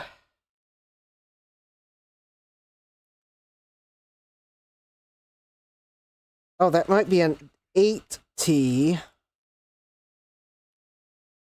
12pH. S.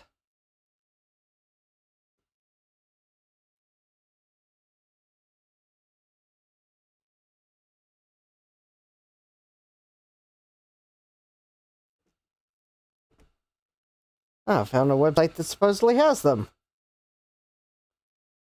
Ah, refurbished. Therefore, they don't have actual specs for the fan.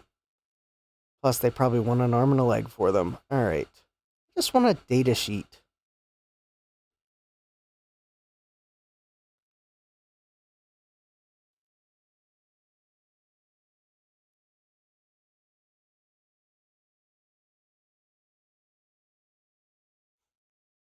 Oh, I think I just found a data sheet. It's in Japanese, but...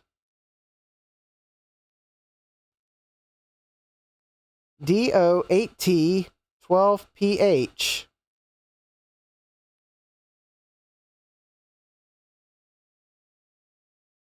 Okay, well, the rated current on this data sheet is not... Oh, here we go. Okay.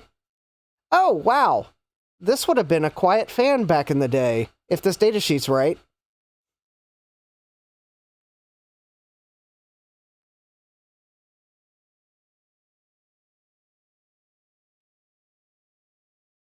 Here we go. Here we go. And I wasn't sure I'd find a data sheet, but this looks like this is a NEDEC Beta SL data sheet. So this is the D08T 12pH. Rated voltage is 12. Rated current 0.13 amps. Although the label in this says 0.16 amps. Maybe IBM upped the current rating, or maybe they refined it. Maybe this is a newer data sheet. Maximum airflow, 0.9 cubic meters per minute. So I'd have to do some math to figure out what the cubic feet per minute is on that. Because I think, although Noctua fans may have that rating too. Maximum static pressure, 25 pascals. Rated input power, 1.56 watts. Sound level, 26 dBA. Rated speed, 2400 RPM minimum. That was actually a quiet fan. Yeah, not exactly the same. Oh, Jeremy sent me a link. Oh.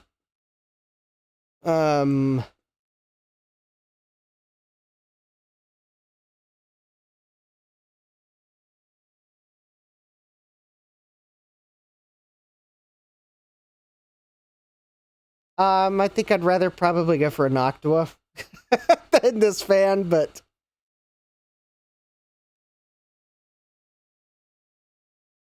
partly because that fan is twice as loud as the original. Although it's decibels, so actually it gets screwy because decibel is a logarithmic scale. So 26 to 46 decibels is 26 to 43 decibels, I believe, is more than twice because logarithmic scale. So let me see. Cubic meters per minute to cubic feet per minute. So 0.9 cubic meters per minute is 31.7 cubic feet per minute.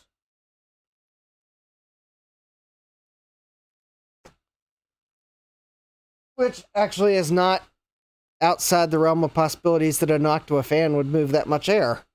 That's actually... Actually, it looks like I could almost swap this with a Noctua, and the funny thing is I may have one on hand. I might have a suitable one on hand, but this fan is, like, running so nicely, I'd hate to just swap it.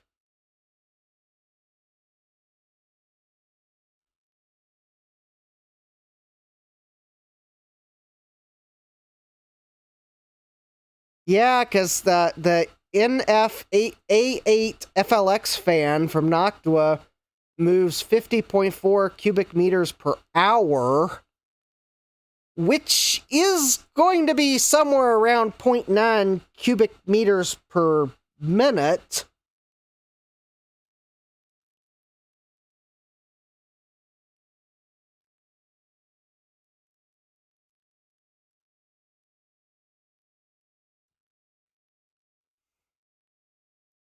All right, so cubic meters per minute. Oh, yeah, 54 cubic meters per hour. And that fan is rated at 50.4. Yeah, that would, like, totally... That would, like, totally work. Or I could use... Actually, I could use the... Ooh, I could use the NFR8 Redux 1800. And that would be pretty much spot on with the cubic feet per minute. And it would be a quieter fan. I don't have one of those, though. Or I could use, oh, that's 4-pin PWM. Ooh, okay, Jeremy's giving me some ideas.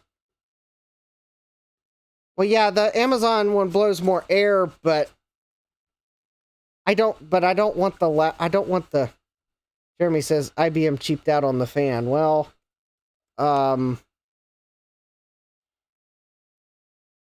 yeah, maybe they did, but if I'm going to buy a louder fan, I'm not going to buy a cheap louder fan.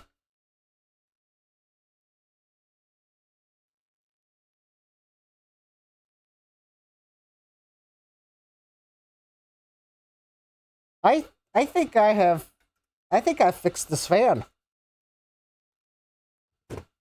And just in the nick of time, apparently my wire was coming out of my bench supply.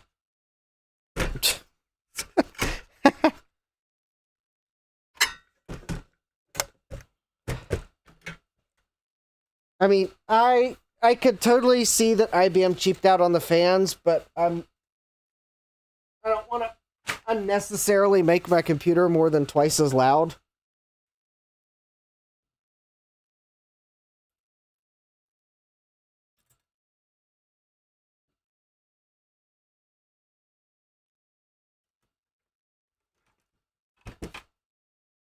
Especially when I think I fixed the fan. Okay, now the only problem is...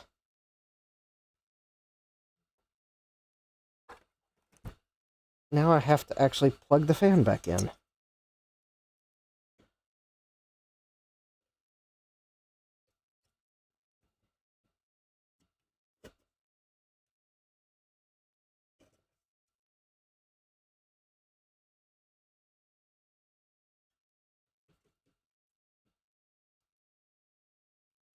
Yeah, computer fans are one of those things that I every time I buy a no-name fan, I get what I pay for. So I have just come to realize that I should just go ahead and buy a name brand fan and be done with it.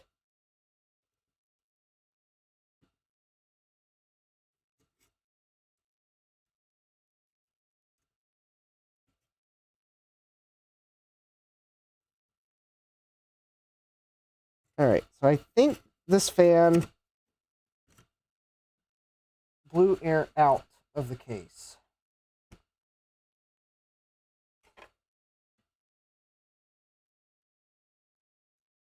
Yeah. See, that fan does seem to be... Yep. Alright, that seems to be fitting.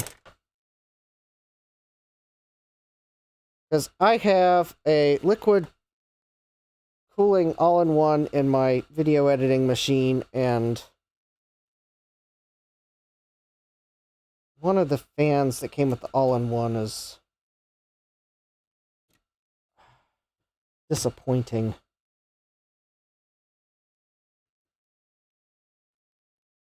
But there's so much trouble to take out.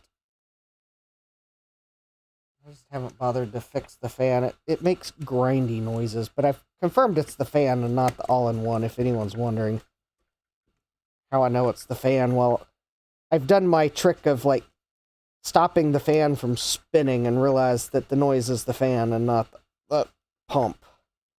Well, that, and the pump is in a completely different spot than the noise is coming from.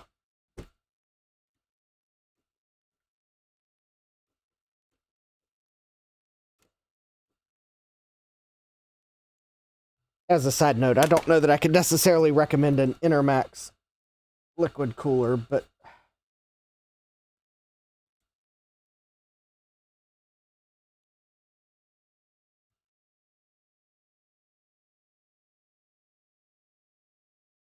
actually, no, those cables are not going to... Alright. Okay.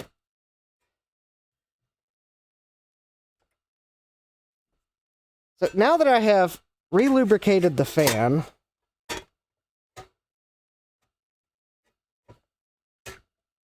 hopefully I will put this back in the computer and I will not have the regretful sound of a fan that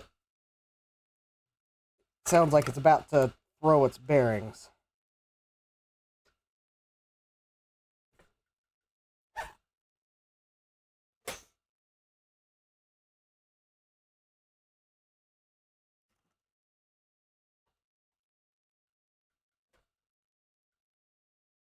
Well, it shouldn't take long to figure that out, though. It didn't take long for it to start making the noise, so...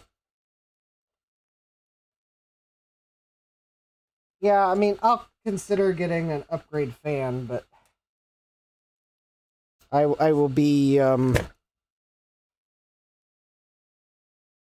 probably more likely to buy a fan that I'm not worried is just going to start making grinding noises, like the second use after I replace it.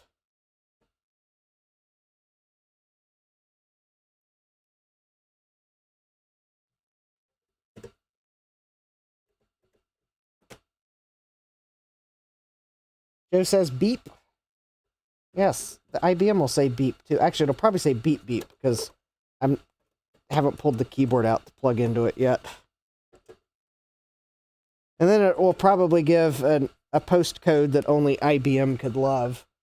That is its complicated way of telling you that, sir, you forgot to plug in the keyboard.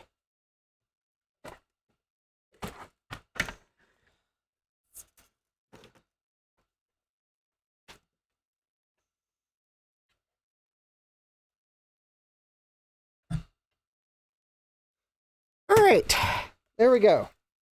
Take 2 of the power supply installation. Alright.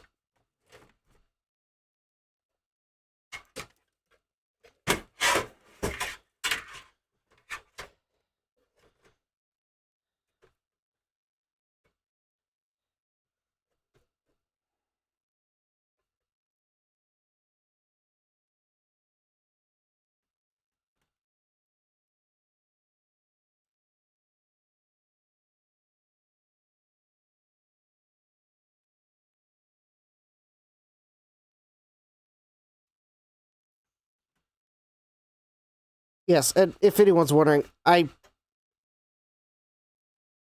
the way I'm going to fix the all-in-one in my video editing computer is I'm just going to replace it with a Noctua heatsink.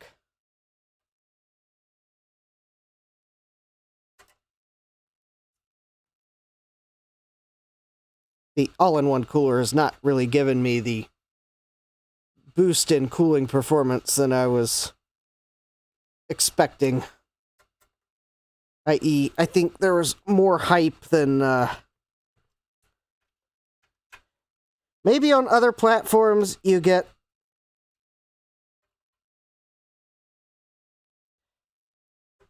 an all-in-one gets you a nice quiet system. But the problem is on Threadripper, AMD has the fan curves, or well, it's not the fan curves, it's the temperature diodes in the processor are tuned such that your motherboard is going to ramp up the fans pretty much no matter what you try to do to tame the fan speed.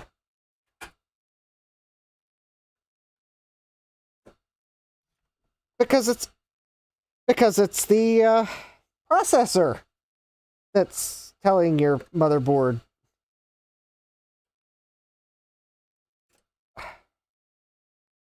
I guess in essence lies.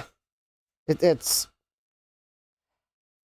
I don't know that it's necessarily it's basically it has the thermal diodes in the Threadripper. As I understand it, they're tuned such that they are fast to ramp the temperature up and slow to ramp it back down to the motherboard.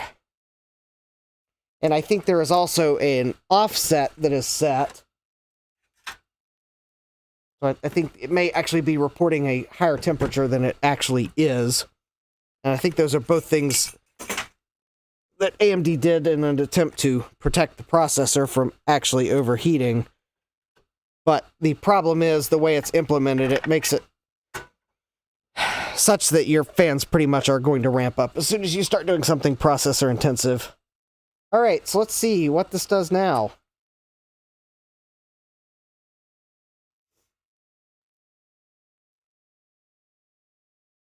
Oh, that's much better. Yay! I don't have... The power supply fan hasn't started to make grindy noises. And there's our post code that only IBM could love, 1962. That could be configuration options change, because I don't have hard drives connected.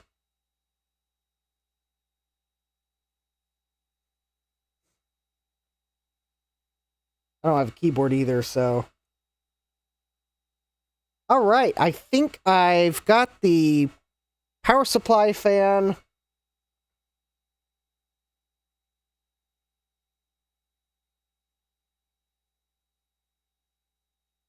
Yeah, I think the power supply fan is happy. Because it would have been making grinding noises by now. Excellent! Alright, happy computer, happy nerd. Or something like that. Alright, well, let's see here. I can't figure out how to get the... Probably the next thing to get is the drive bracket.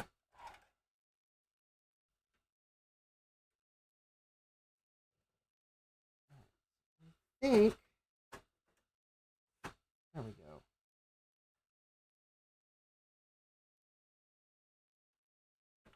I think the bracket is just going to slide in place there.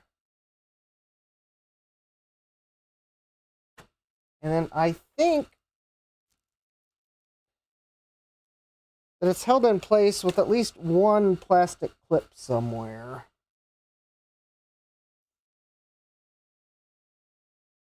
I'll probably... Actually, I think the plastic clip might be on this side. It also screws in, too.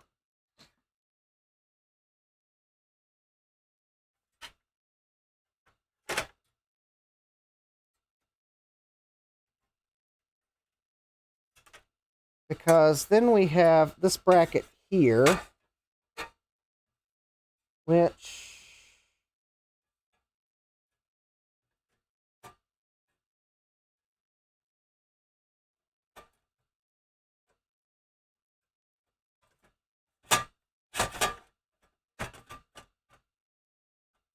There we go. Is that... There we go. I think it goes more or less like that.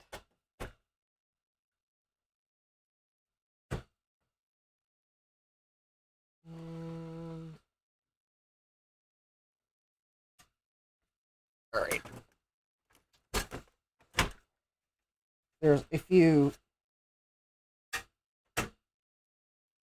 There we go. A few tabs that should stick out the front of the case. There we go.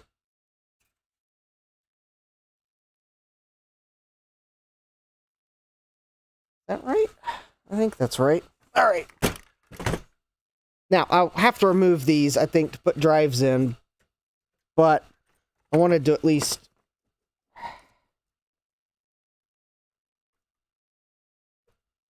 make sure I remembered how they went in so that I can put the drives in a proper order.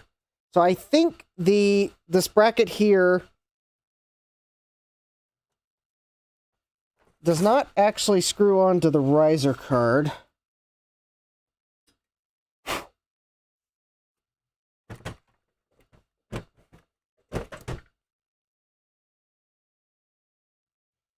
And we'll need to screw the hard drive into it. So there's that.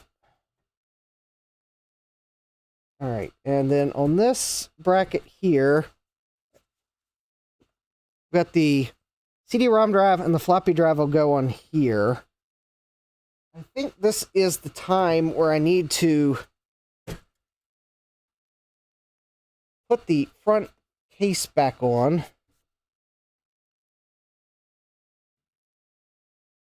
So that I can make sure things line up. And now this is kind of scary.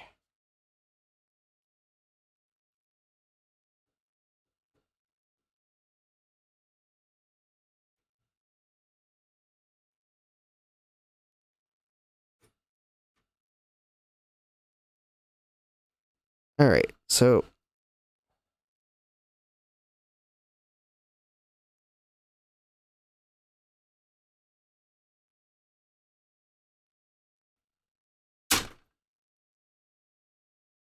okay, that was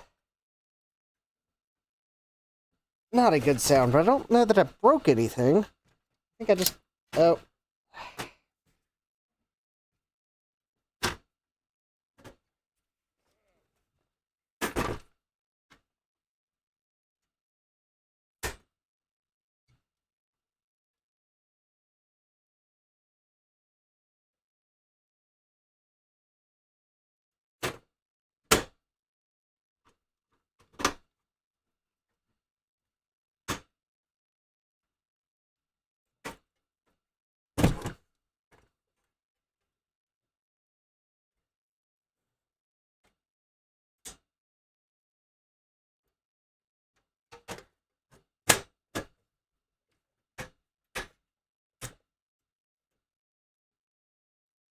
Oh, hold on.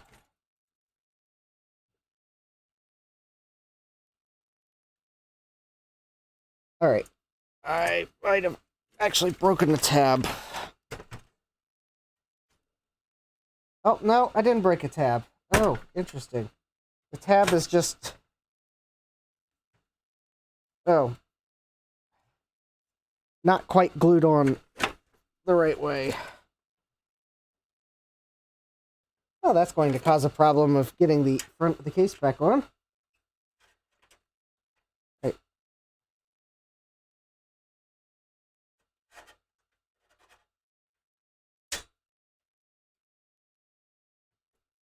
Oh, well, now that tab's broken. Again.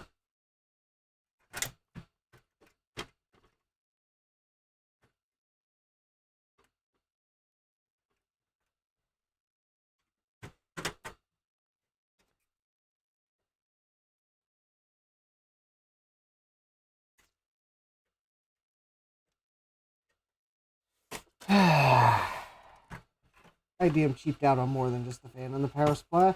They cheaped out on case plastics.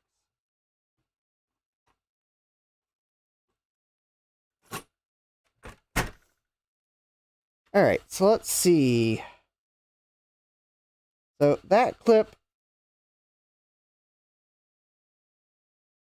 kind of broke.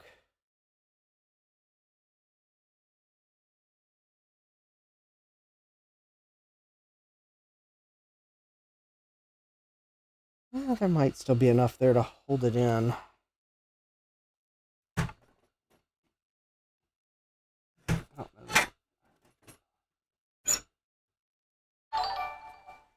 Oh! Pseudo memes just subscribed. Cool.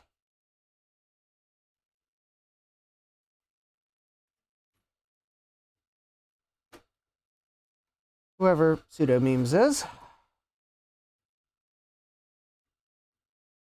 Alright. Oh, and it's just as well that I'm having trouble getting the case front on because I forgot to put something in the... Yeah, Gut Bomb says these guys are 90s plastic. Yes, they are. And fragile as all get out. And despite the fact that I glued a bunch of these back in, at least one of the ones I glued in is broken. Oh. It's probably just as well, though, that I didn't get that all the way in, because I did forget to put the power button back on. That would have been kind of awkward. Actually, I'm not sure which...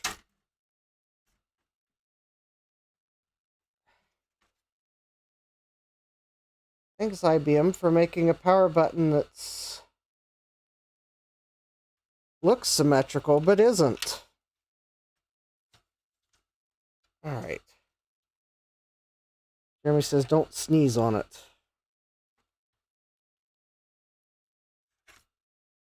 Well, now, unfortunately, you told me not to do something, so my body is probably going to gear up a sneeze now. Great.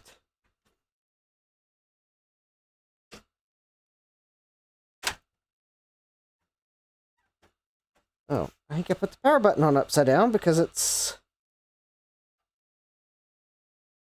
not obvious which way it goes on.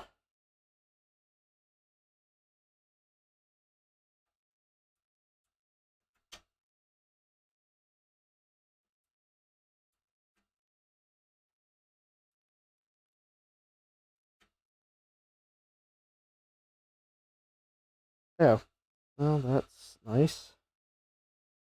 And the power button is breaking. Alright.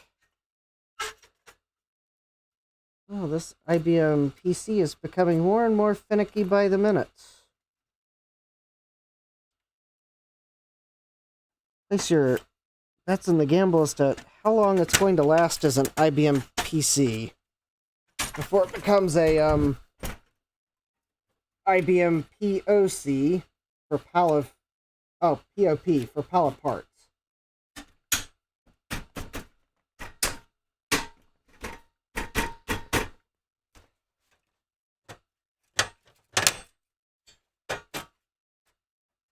Pallet plastic parts.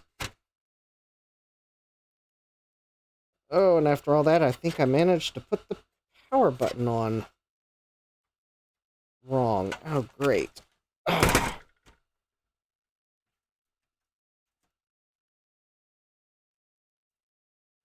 Okay. I put the power button on wrong, and now it's jammed in place. Alright, this...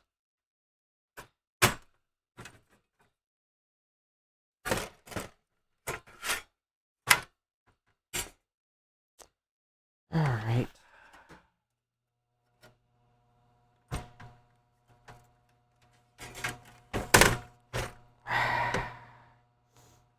There wasn't a... No, it's not a spring or something. Okay. Now I get to attempt to unclip the case from all... Oh. Well, actually, there's only like 3 clips that didn't break. Correction, only 2 clips that didn't break.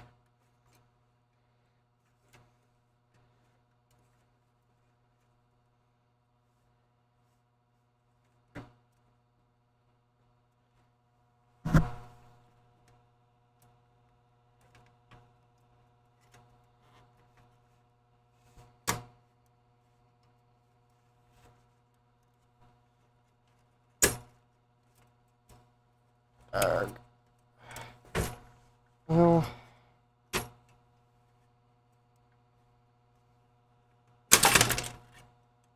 arg.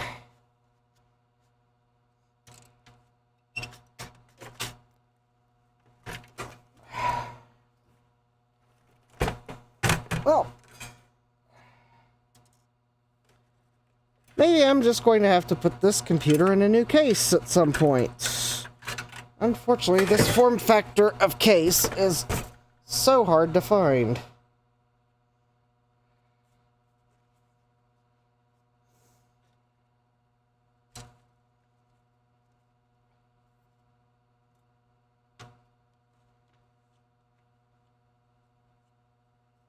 And I still don't know what direction the power button's supposed to go in because it's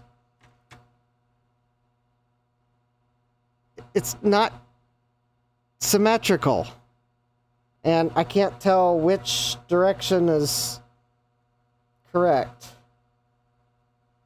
I obviously didn't see that when I took it apart.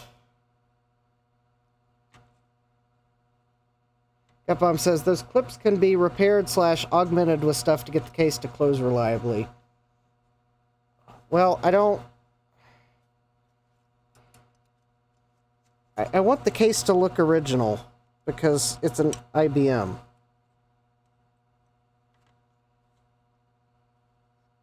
So... yeah, these clips I tried to glue back on are not...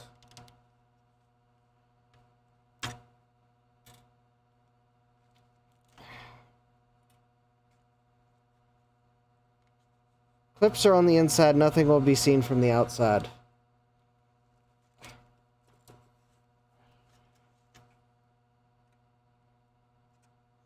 Well, I don't... You'll probably have to send a tutorial or something, and I'm not, like... Remember, I am probably the exact opposite of the big bad biologist when it comes to, like, jank.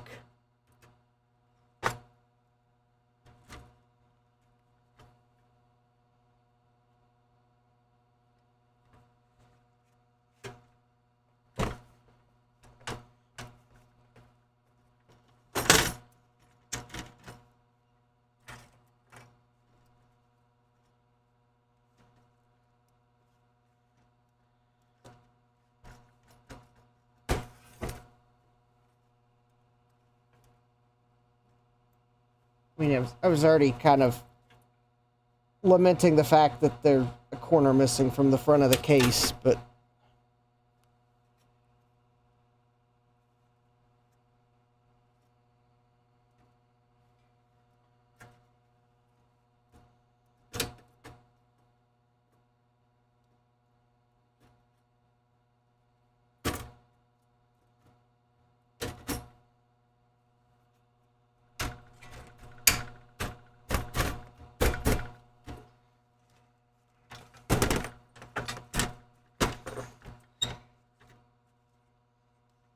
Well...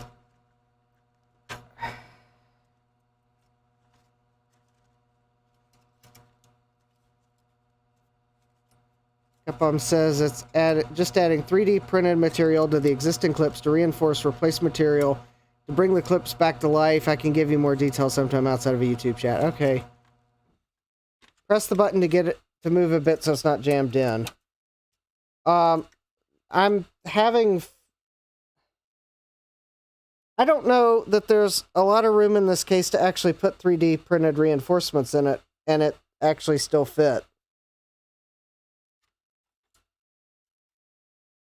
That's one of my problems with...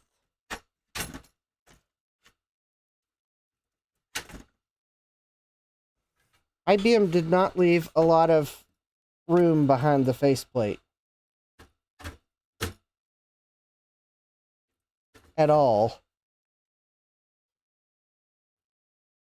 No, I don't know why it's not lining up, but it's not the power button. The power button is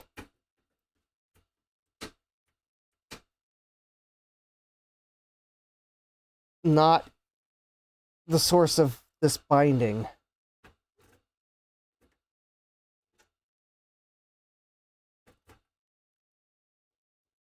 There's only one clip left on the thing. What is it? Oh. What is it binding on? There's only one clip left.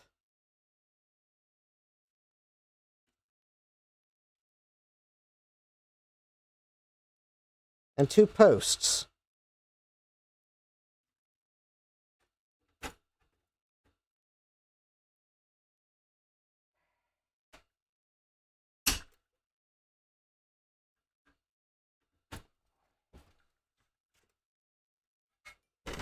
Oh, Ron, thank you. Pseudomemes, yellowed base 3D printer filament.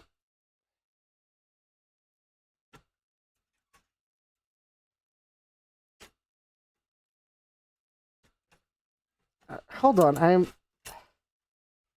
having trouble. There's only one clip. Oh, 2 clip. Well, the second clip is actually broken. I got 1 clip.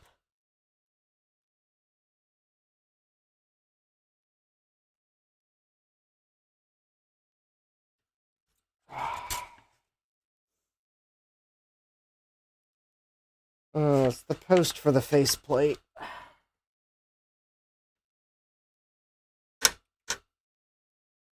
All right.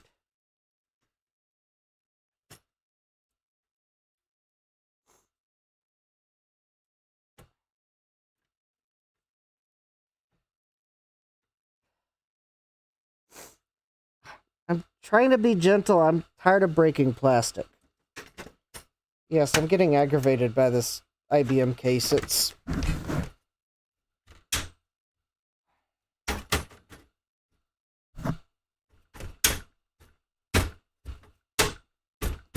I didn't really want to hit it any more than I had to. Well, actually...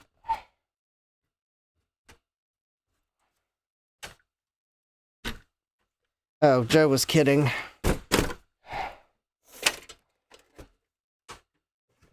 It's...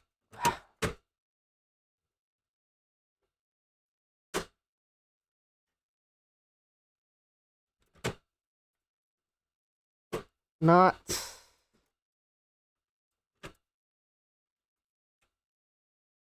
Oh...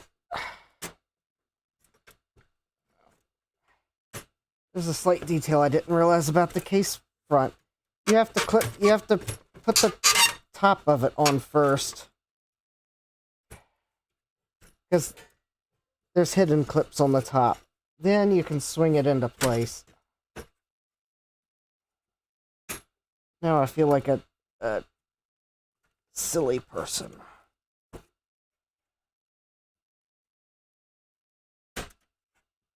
And... Just broke one of the posts holding the faceplate on. Should probably give up putting this thing together.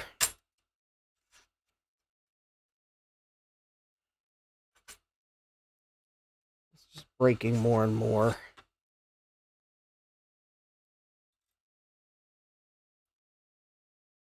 Alan says, I know it's an IBM, but you can't be afraid of broken plastics if you collect Macs. Well, somehow I've managed so far to get mostly decent plastic Macs.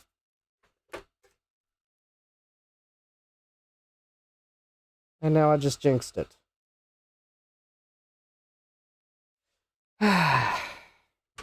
Alright, so I give up on trying to put the faceplate back on because it's just... Are Macs known for their brittle plastics? Starting at a certain point in the 90s, yes. Probably sometime around somewhere between 91 and 93, Apple started putting flame retardants in their plastic that made them more brittle.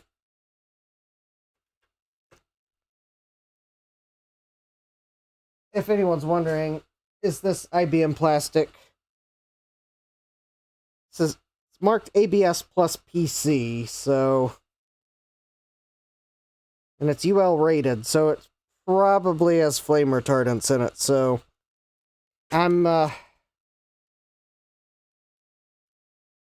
hate to admit it, I am somewhat off-put by heavily broken cases. I know I was looking for a PowerMac 7500 label, and Trina pointed me to a auction, which unfortunately sold.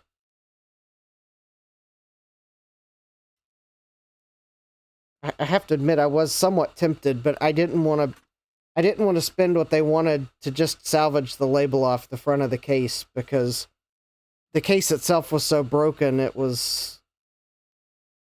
I didn't really think I'd be able to salvage much else than the label, and it didn't have a power supply in it, and I have no idea what the condition of the rest of the Mac was, but it would have been like $125 at least for me to buy it just for the label to put on my case, which is in better but not exactly completely unbroken shape. But yeah, I actually, there are Macs that I would, that nostalgia says yes, but the fragility of them these days says no, and I just probably, some of them I may never try to get. A PowerMac 7500. See, my PowerMac 7500 has a lid for a 7200 on it, so it doesn't feel right. I just want the label that goes in the recess on the case. That's all I really need. And I don't really want to have to buy a whole broken case just to get the label, because eBay sellers are going to want...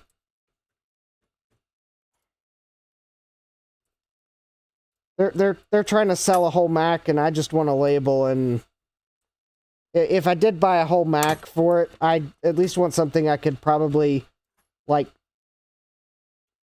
help others get parts they need from.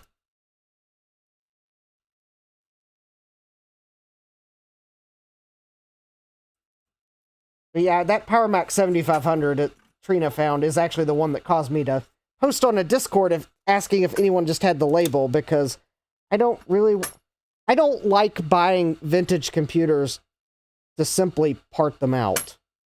It just doesn't feel right to me.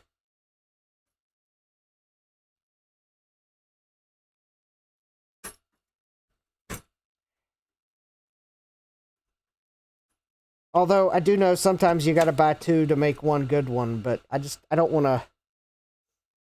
I don't know if Geek and Spiel is going to make a replacement label for one person, Jeremy. I don't know what the market is for a replacement case badge sticker for a PowerMac is, because normally people don't...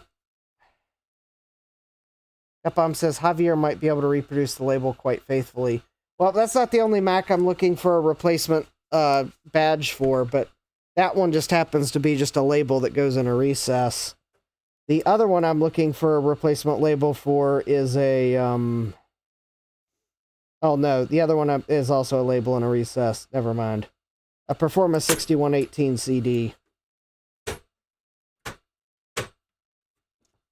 I mean, those labels can fall off. That's what happened to my Performa. The label fell off. The case is actually fine. But for my PowerMac 7500, someone put a 7200 case lid on it. They probably got two Macs mixed up. Or, due to broken plastics, they put a 7200 lid on it. Yeah, I might reach out to Javier. It's kind of one of those priorities things that... Also, I will sometimes ask about something knowing that it will take time to find, even if I'm not quite ready for it. And quite honestly, am I ready to get back to those Macs? No, I'm not. But if someone were to find the labels, I at least wanted to get it out there so that people could remember, oh yeah, Justin's looking for that. But I don't really want to have to buy the whole Mac just for a label. Because in fact, at some point, I saw a seller on eBay that somewhere they got a hold of those labels for several Macs. And they were selling the label. I could not find that auction. They may have sold out. And I don't remember which Macs they had labels for. I think one of them might have been a 5400. But those labels do turn up occasionally if someone happened to have, like, service stock. It might have been Ryan Cook that had some of those labels. Because he was selling some stuff from Sun Marketing, and that seems like something they might have just happened to have for some reason. Alright, I got this faceplate on. It's... Something is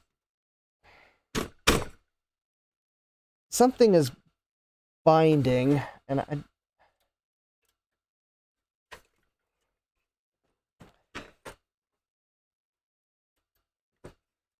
oh, let me guess. Oh, I see what the problem is. Okay. I think these metal springs on the back of these plates are actually designed to, I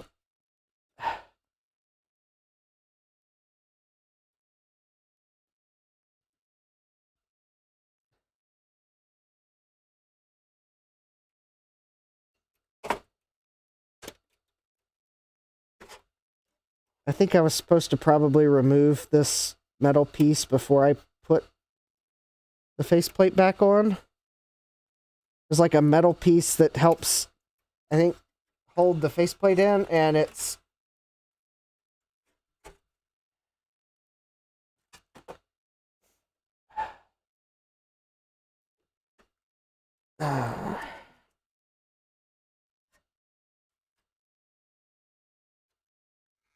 Alright, I'm going to have to remove those metal pieces. Alright. Risking breaking, yep, more parts. So, yeah, the thing is, I don't know, maybe it's a character trait, and it's probably something I just have to work on, but I want systems for the nostalgia, and if they don't look right, then there's just something in my brain that says that isn't right. Just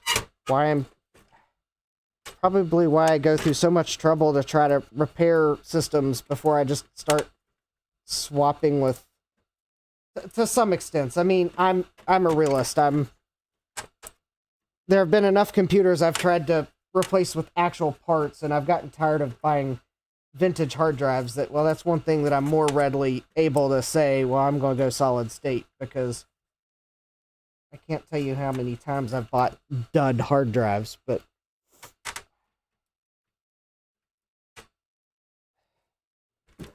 what did you miss in the last hour? Well, I think I relubricated a fan, and then I've broken nearly all the plastic pieces I re-glued to this faceplate trying to get it back on the front of the case. And, I'm just trying not to break the rest of them.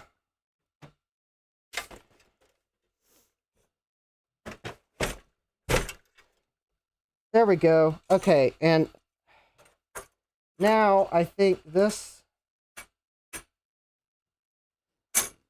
I will probably have to use some tape to hold that in place. Because unfortunately, the peg holding this in is broken, but these metal clips on the back of that plate have to be on the inside of the metal case. Otherwise, the plastic faceplate won't sit right. Well, it's not perfect, but it's going to have to be good enough.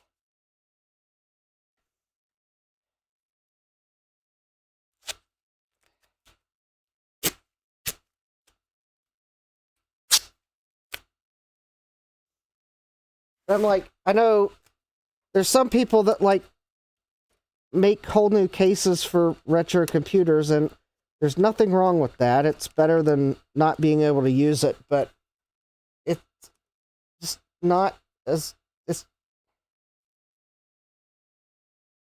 I don't know, it's not as nostalgic to me as the actual computer. In fact, that gaffer's tape back behind that plate is probably going to, I'm going to know it's there, but at least the faceplate won't fall out. All right. So now that I got the faceplate on, Mike's Future Retro says, hard drives are the one thing I try to avoid to get a vintage grade or original era specific SSD all the way, generally cheaper and less problems. I just threw a few SSDs and a half dozen iPods recently. Cool. Well, I actually have a hard drive for this system, at least until it decides to not work.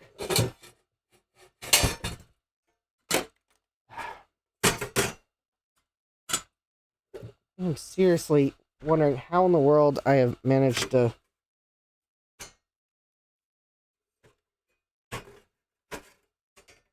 nearly knock half the stuff off my workbench. Just trying to put a PC back together. Okay. Oh, actually, I think the good thing is the metal drive cage will actually hold the plastic cover in. Okay, that's good. So at least maybe I won't have to worry about that plastic piece falling out after all. Alright, so I think there's a little black plastic tab in my case parts here, and I want to say it goes here. Because quite honestly, I'm not sure where else it would have gone.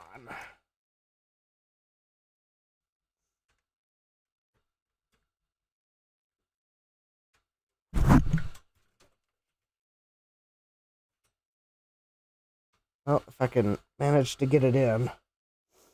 Alright.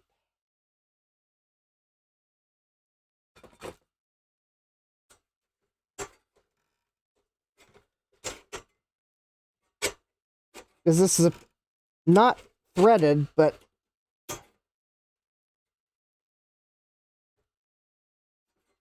actually, you know, oh, you know, I don't think I put this,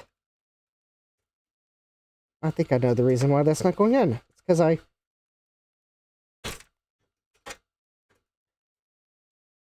the bracket's on the wrong side of the, there we go. I think this is actually supposed to go like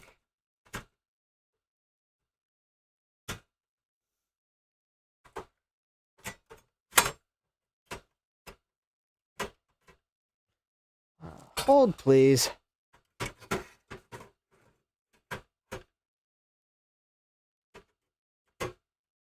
Oh, maybe it's...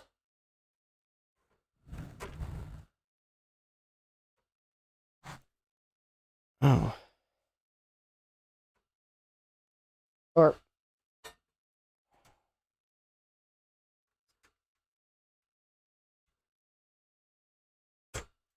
Oh, there we go. I just didn't have it lined up. There we go. Okay, so there's that. So let's start getting some drives in so I can get things lined up. Because if we're going to be running DOS on this, I need to try to speed it up without risking more broken plastic. But so the CD-ROM drive should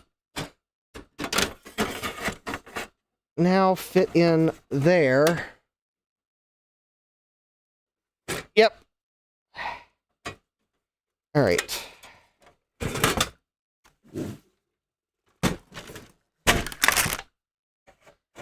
And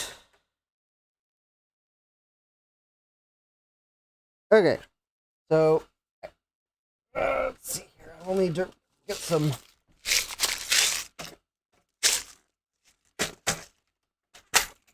screws for this. I've got some screws here. Okay, where did I put my iFixit set? There it is. All right.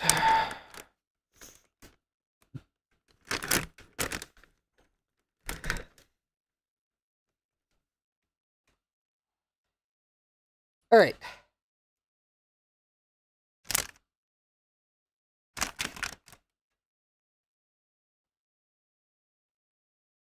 So, I think this is a 32-speed CD-ROM drive.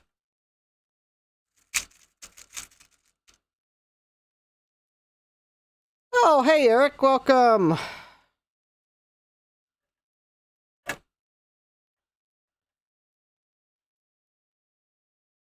I was watching a video today, and Eric's name was name-dropped in it. All good, all good. Yes, Jamie's Hack Shack, I think, released a video, I think it was released today, the latest hacker box, so go check that video out. And Eric Helgeson got a mention. Or maybe more likely the, well, Eric Helgeson and Blue Scuzzy got a mention, even though there was nothing Blue Scuzzy in the project.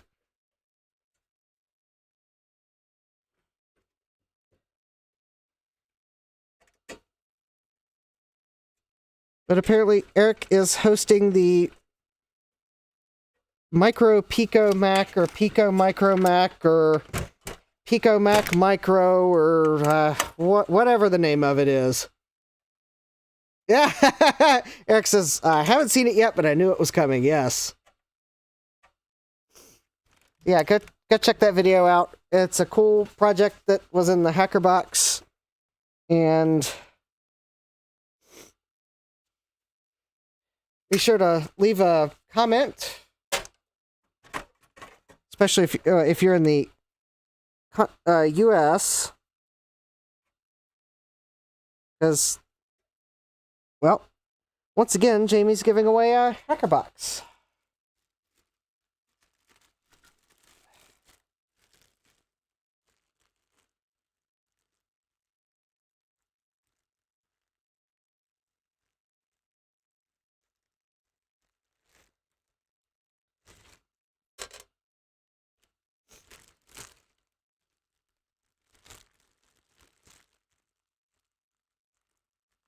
And actually, I have to say the PCB for the HackerBox project looks pretty nice.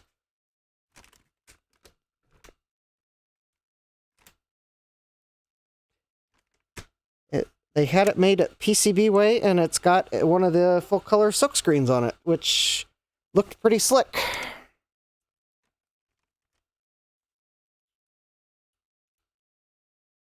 Alright, so I'm putting the floppy drive back in. This is the original floppy drive. Unfortunately, I can't zoom out anymore. Let's see here. Eric's asking, is this that PC that Gutbomb mentioned in his other video last year that he said he'd follow up on, but then made a 6100 video? No, I do not believe Gutbomb mentioned this computer in his video. This is a computer that Jeremy's Vintage Hillbilly Shack gave me that came from Computer Reset. Now, we will get to my rebuild projects at some point this month. Especially if I get the... You want to know the crazy things I use coffee tips on. The Inwin A500 case I bought on eBay. The place where I buy the things I later regret, all because it had the I/O shield on it. because I was that tired of there not being a 3D model of the original InWin A500 shield.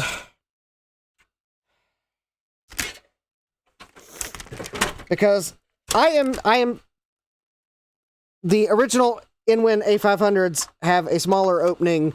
I think later ones actually fixed the opening to be ATX sized. So I bought another InWin case that had the IO shield just so that we could get measurements from it to make a replacement. 3D printable. The thread is on Tinker Different, so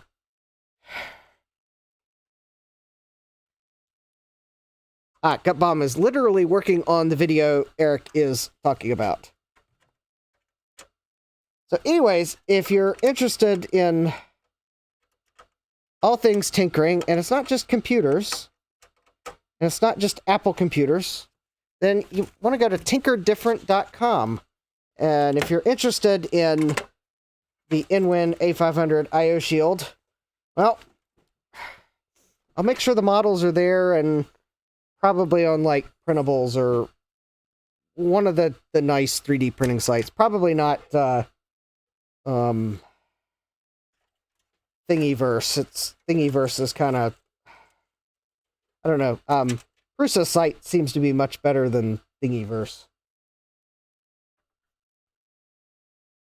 And of course, the model will also be hopefully available on the thread in Tinker Different, where we'll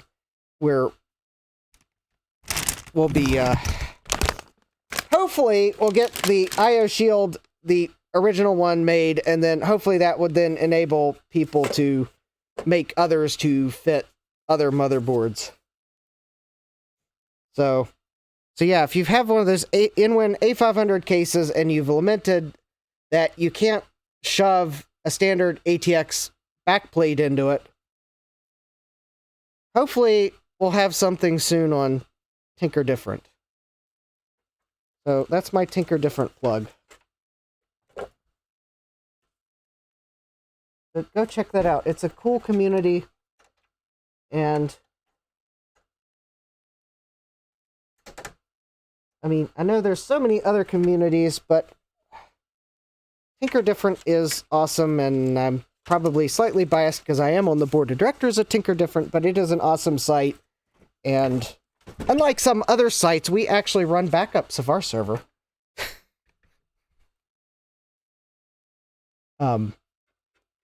That was totally not a shot across the bow at some other website.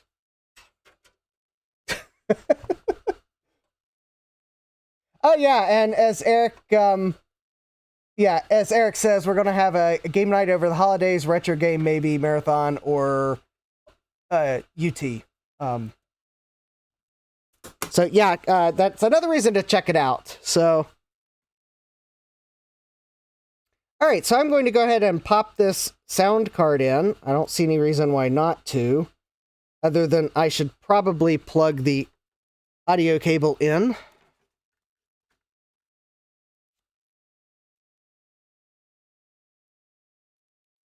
I'm fairly sure this audio cable is correct for the CD-ROM drive. Now the question is, will it be long enough? That might be the bigger problem, and I won't know that until I actually get it in.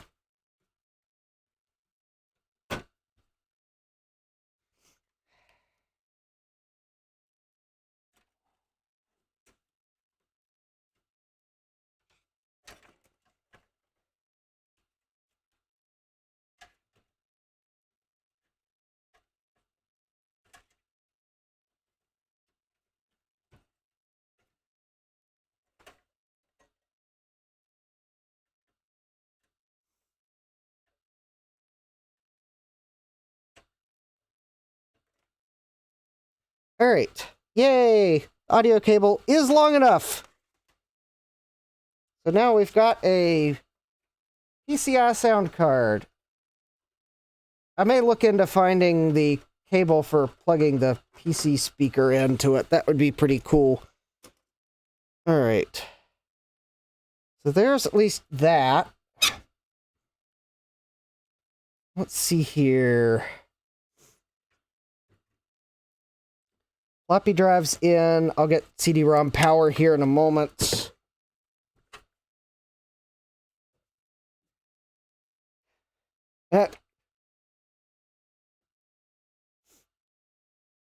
Yeah, Mike says we're nerds, not dorks. Joe says Unreal Tournaments International was played but canceled. They didn't like the acronym. Yes, Mike's Future Retro says Tinker Different is a fun place. Eric says I've been posting about my ANS 700 adventures. Just got Quake running on it. Awesome. Well, I might. Oh, well, that's interesting. There's only one. Well, I guess by process of elimination, that must be the power connector for the floppy drive, because that's the only Berg power connector in the whole system. Thank you for your generosity, IBM. It will not go unnoticed. All right. I'll get the CD-ROM power in a moment, because I got to get the hard drive in. Hopefully without losing the plastic pieces that I had setting on the bracket. All right. So the hard drive goes in here.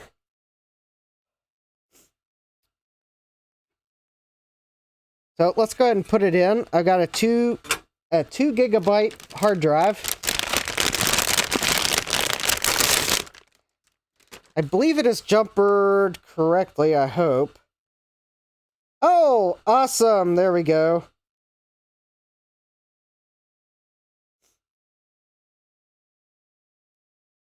This is, oh yeah, this is a 2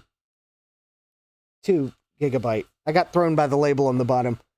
So anyways, this is cool.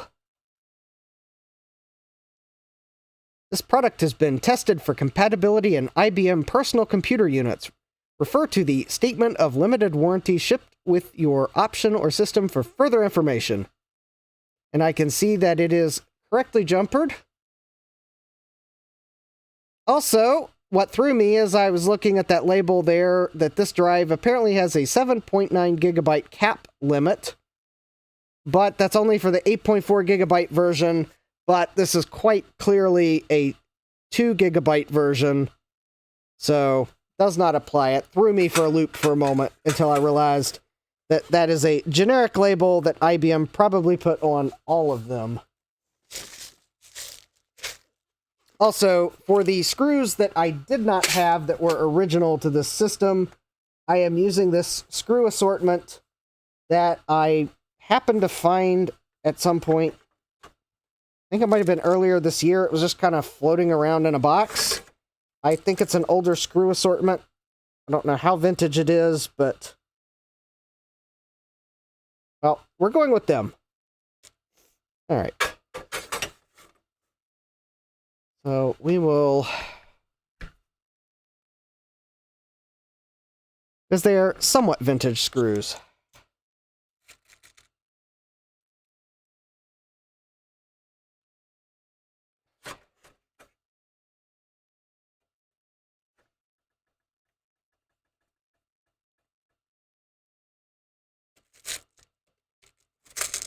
I guess I could zoom out here.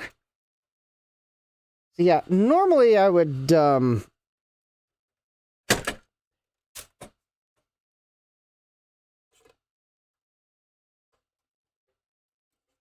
this is kind of one of those cases that I have the hard drive, so I'm going to use it.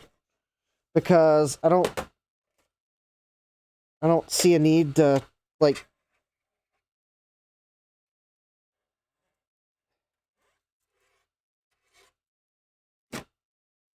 I don't see a need to, like, put it in a box and save it for the future. Because at some point it'll stop working, so... I mean, maybe it's already dead. Maybe it'll last a day. But for things like hard drives and CD-ROM drives and things like that, I'm kind of a, if you've got them, use them. And as Eric says, hard drive noises, yeah.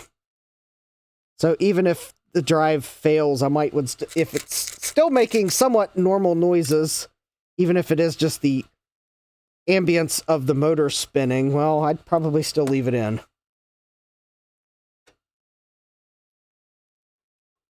It's kind of one of those, if I've got it and it's working, I'm going to use it.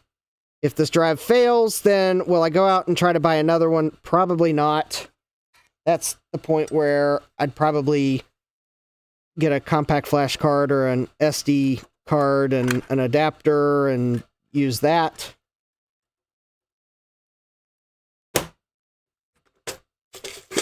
If I set this up to a point where I really like how I've set it up and I want to back it up, again, there's nothing that'll stop me from potentially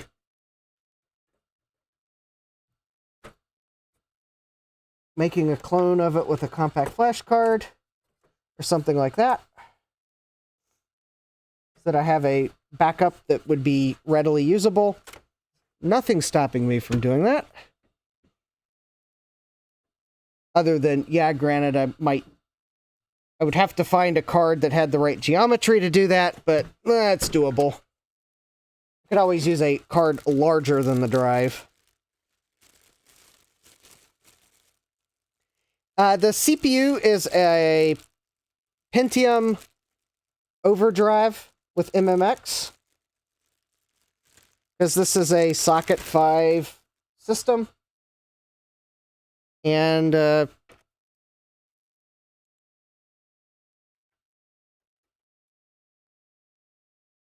have had an overdrive. I didn't buy the overdrive for this system, but I decided this system made a little more sense than the other system, so I decided I would put it in this one instead. Because I'd actually at first thought about putting it in a Packard Bell, but, well, this board actually has L2 cache, so I thought it would make a little bit better use of an upgrade processor than a Packard Bell with no level 2 cache. I mean, that's not to say that I can't take this processor out and put the Pentium 90 back, or Pentium 100 back in it. Oh, we will get it soon. I've already powered it up to make sure that the power supply was working okay, and I've actually already opened the power supply and relubricated the fan. So we are actually about to the point where I'm going to power it up again. I do need to...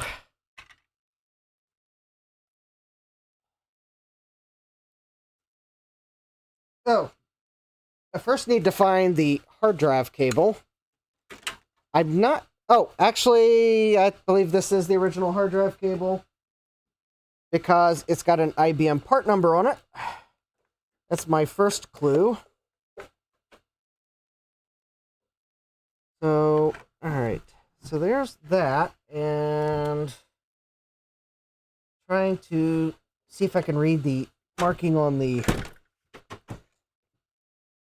let's see. Primary IDE is... Ah, the one closest to me. Alright. Oh yeah. Actually, I believe this is the original IBM cable, because it actually has locking tabs on each side of the cable. How very IBM of them to make sure the cable is in place. Alright. Yeah, everything IBM has a part number. And this is no exception, and it's the same format as all the other part numbers, so pretty sure that's the original cable. The floppy drive's the original cable. Now, the secondary IDE bus, I am going to have to go find a cable for, because I actually just realized there is a secondary connector on this cable.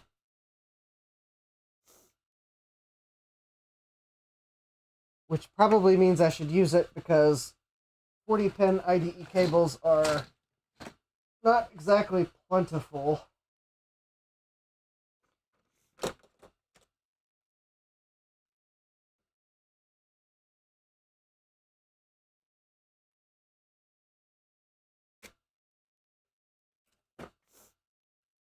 And I know some people will say, well, isn't that going to make your hard drive slower?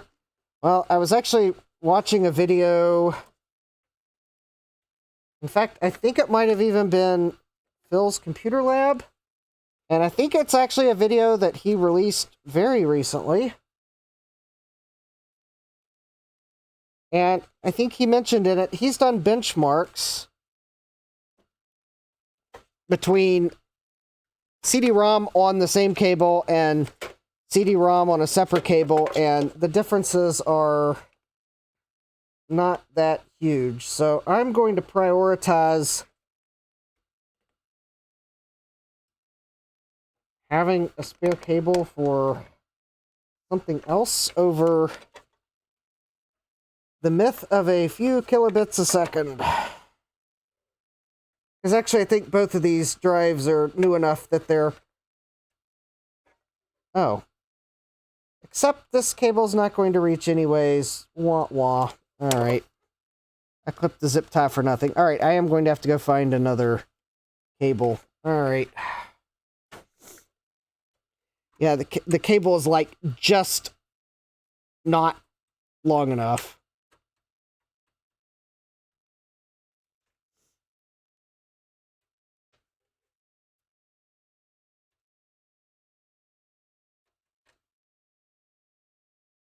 All right.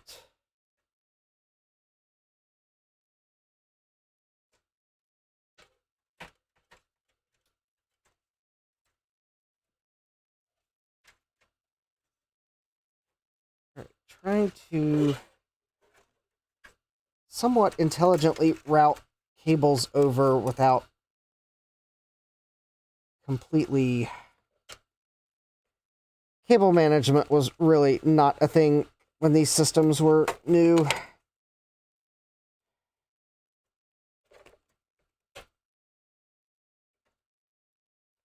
I mean, yes, cables were managed, but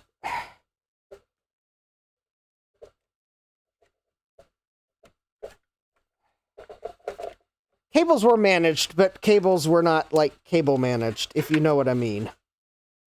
Everyone's probably like, no, we really don't know what you mean.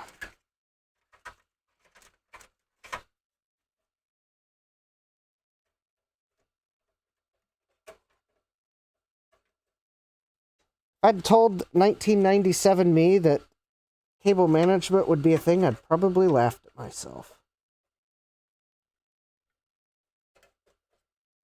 Or maybe asked myself for the Super Bowl winner that following year. One or the other.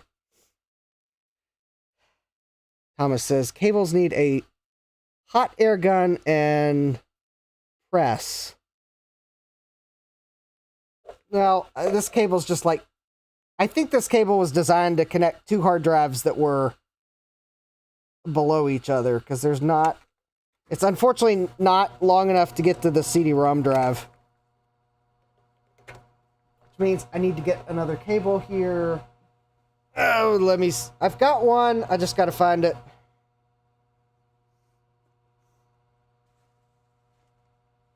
Hold please while I find the cable that I have somewhere.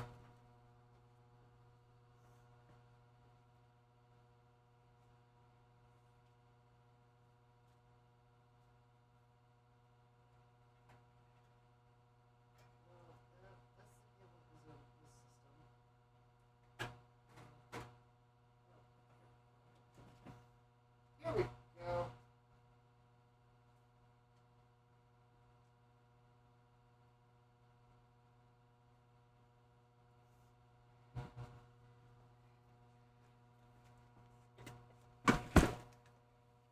Alright, well, this cable... No, wait a minute. This cable's got silver spray paint on it.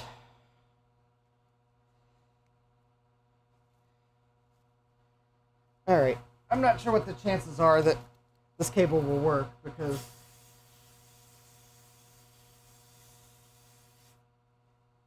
There. I will flood it with contact cleaner in the hopes that that silver spray paint on the end of it is superficial.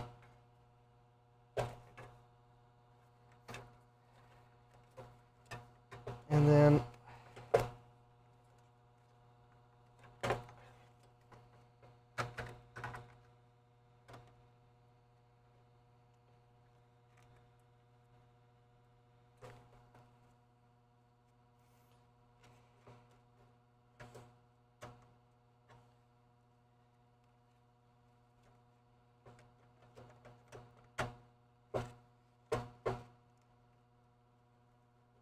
All right. There we go.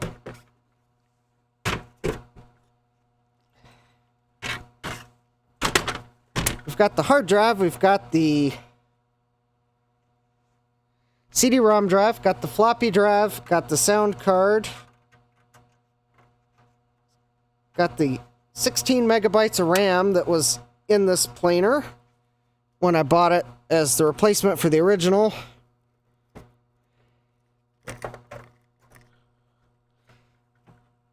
I'll actually bother to plug in a PS2 keyboard this time. How's that sound for fun?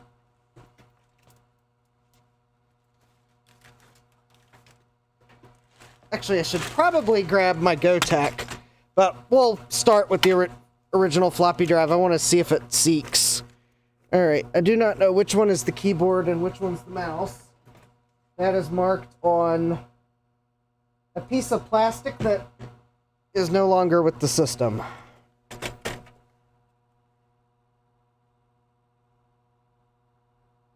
And I don't...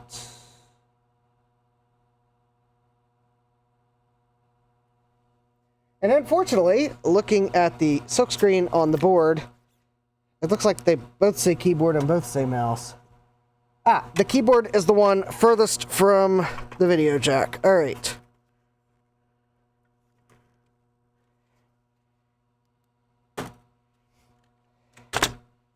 And let's see here. Power on. There we go.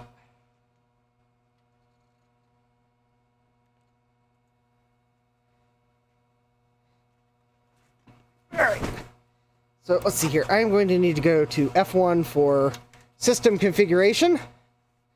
Are the PS2 connections color-coded? They are not. They are not color-coded on this system. They are... I don't think IBM was color-coding them at this time. Because how dare you not know where to plug your keyboard and mouse into your IBM? You were supposed to read and study the product manual because there was a quiz later.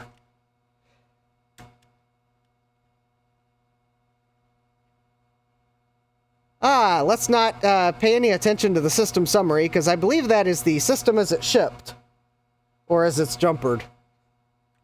Because it doesn't have a Pentium 100 in it. Oh, there's the serial number. Let's see, what is... I was looking for... Mouse, diskette drive, IDE drive, there we go. Hard drive 0. IDE performance, high performance. All right, I like to see that. CD-ROM drive 1. High performance, all right. Looks like it picked everything up. All right, well that's... Let's see, date and time, 12/3/2024, and it is 11. Oh, interesting. So over the course of the year,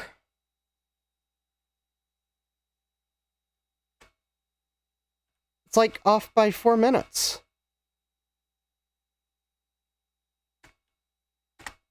That's impressive.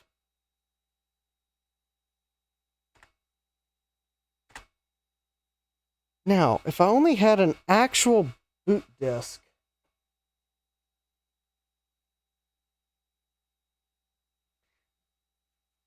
I would actually try to boot this from an actual, real, legitimate floppy disk. But I think I'm quickly realizing I don't have one of those, so I'm going to have to go find my GoTech. And we'll just have to use a floppy emulator. Disk I/O error. Replace the disk and then press any key. Well, that is probably because this disk is probably not partitioned. If I had to guess. All right.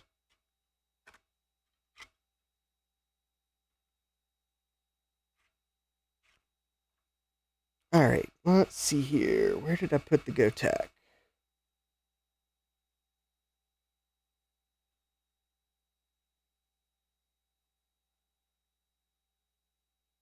All right, let me go.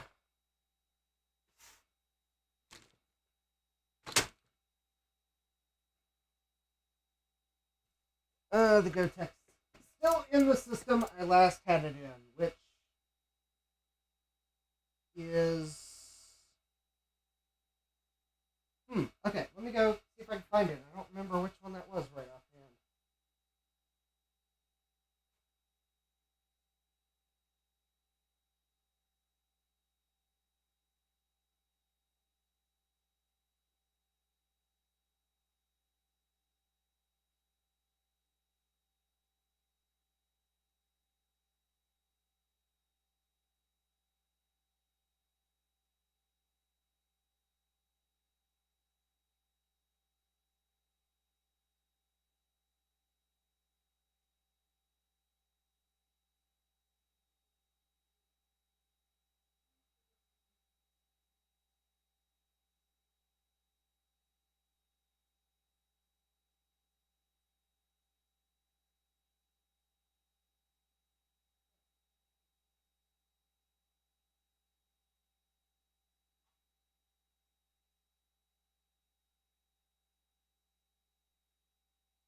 Okay. GoTech found.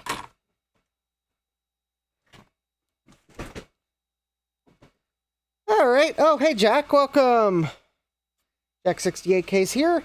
Eric's Edge, work in the morning. See y'all next time. Alright, we'll see you later. Eric, good night. Alright. Got the GoTech.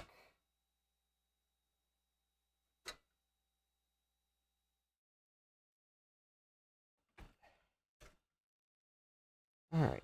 So, I am going to...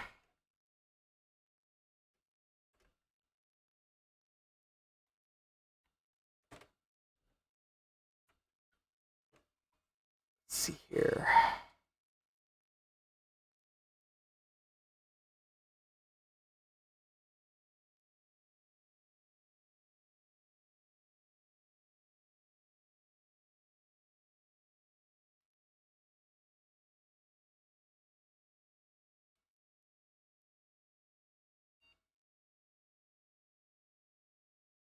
Oh. Okay, well, we're not going to be booting that version of DOS. Alright.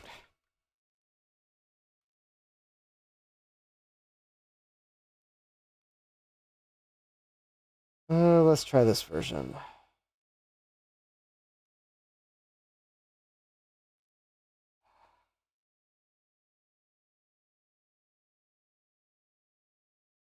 Alright. There we go. Oh, and you can't see what I'm seeing, but now you can.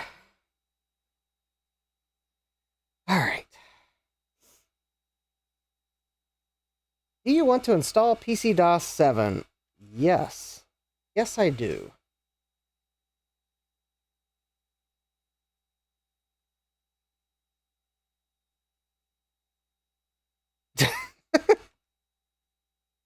We cannot install this because you don't have enough free space. You don't have enough free space, probably because your disk is not partitioned. Oh, it's got a non-DOS partition. Well, that... delete partition or logical DOS. Let's see. Delete non-DOS. Probably, oh. If I had to guess, it's probably like a NTFS partition.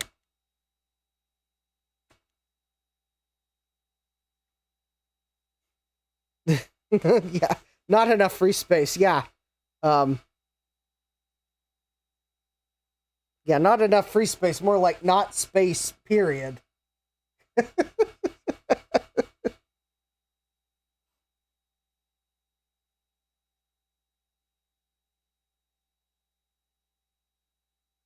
Alright, now, while we wait for this to boot again, I was wanting to... Oh, that's... Oh, cool. It looks like I did get the power hard drive LED cable on correct. That is like the only front panel connector on this computer, even though there are front panel headers for like speaker and fan and whatnot and reset, but they're not used on this case.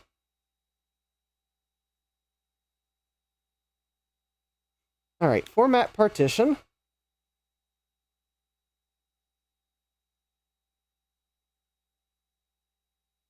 Well, sorry about that, Gutbomb. It's not like I had a way to immediately see what was on that drive. Yeah, Thomas says 32 megabytes needed. Well, there was 0 available.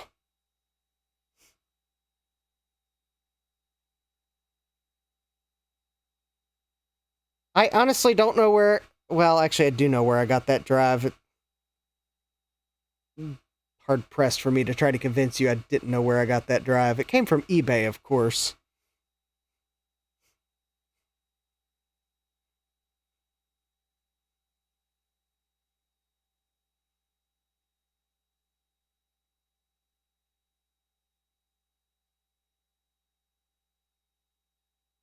I don't know that this computer supports booting from CD, so it's not like I could have just yoinked in a... what would have been a DVD.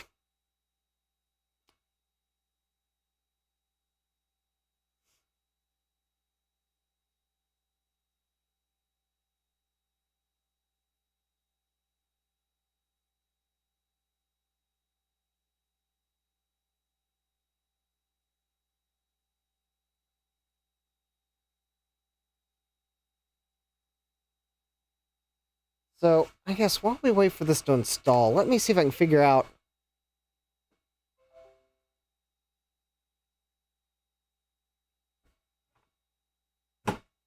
Microsoft wants my perspective on something.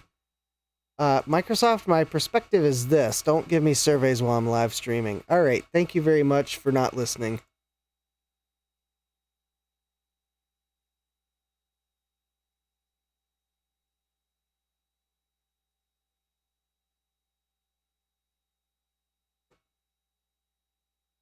Alright, I'm going to go to WinWorld PC. I am going to see if I can't find OS 2 3.0.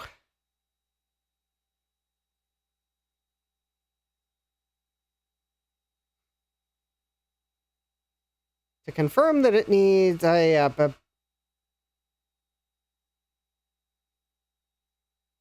okay. So I really need to install it from a CD. Alright. What are the install requirements?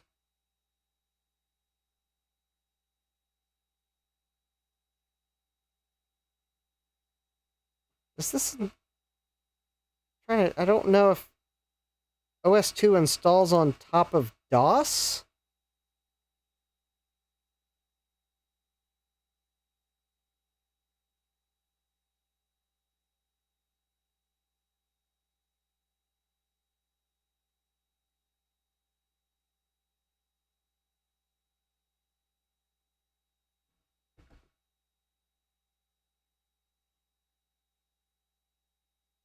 Because eventually I'm going to install OS 2 on this machine.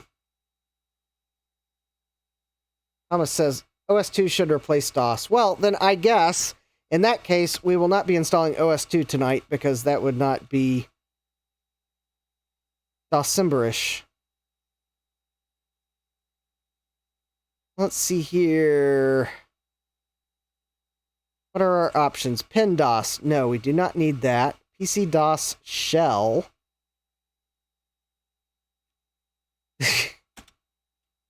Steve says, screw the month to whatever, lol. Yeah. Hi, Steve. Welcome. Install Mac OS. That seems painful on a computer like this. Central point backup.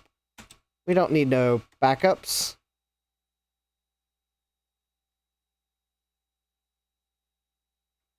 Gutbomb says, but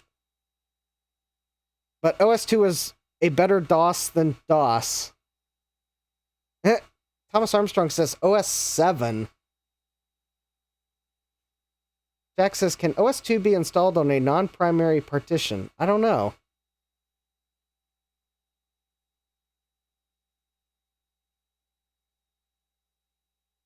Well, we'll get DOS installed on here, and then, I don't know, we'll,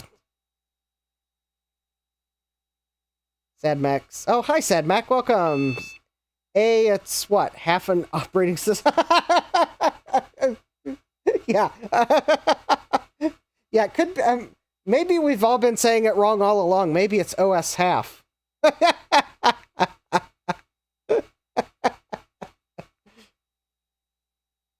See, IBM missed their opportunity to make it OS squared. Instead, they made it OS half and didn't realize it.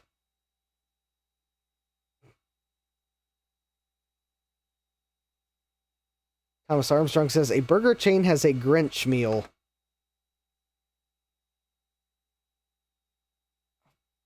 Okay, whatever. The few times I do go out to eat, well, I'm probably not buying the trendy meal for the month. Steve says, OS half requires half the floppies.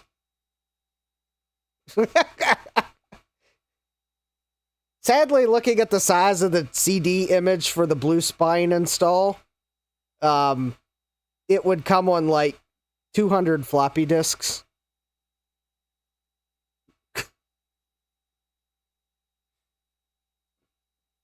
Maybe some of those files are like optional stuff to kind of let you see what it's like. All right.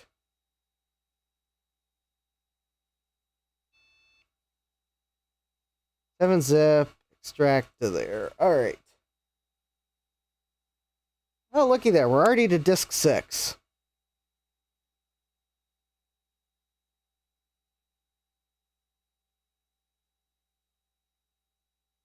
Thomas says, OS2 has a nice GUI. Yeah.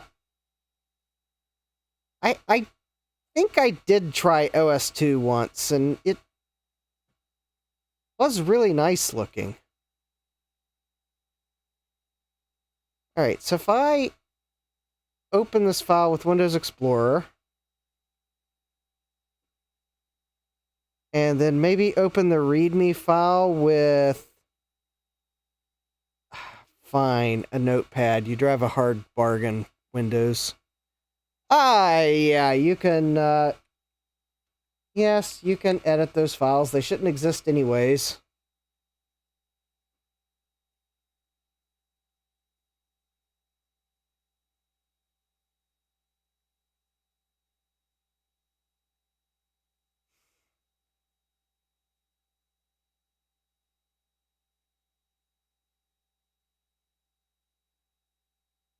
Oh, that's interesting.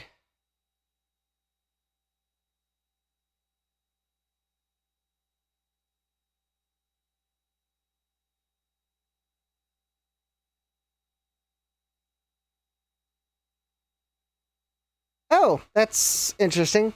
Apparently, OS2's... the partition you start OS2 from cannot be greater than 1024 cylinders. Well, that's annoying.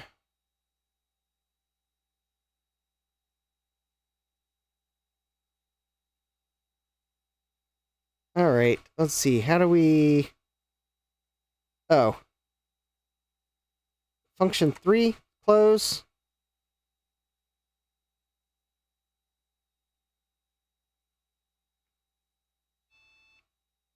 Alright.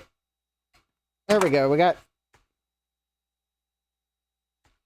PC DOS. And Jack says there will be a quiz. Yeah. Gutbomb says, OS2 is really sensitive to details. Yeah. I think I'm noticing that, and I haven't even installed it yet.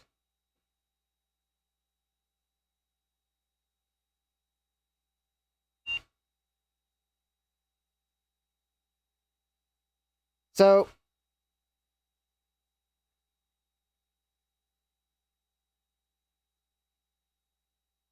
oh, that's where all the OS2 floppy disks are. Apparently, you get OS2 on a CD, and then you have to make disk images. Luckily, because we have technology, I know where all the CD images are. Jack says it was only half-baked. Yeah. There we go. Version, PC-DOS 7.0, revision 1. Mem, we have 616K of conventional memory free. Very good, IBM. Cupbomb says, don't think that because you've got an IBM machine that it's going to be any less quirky to install.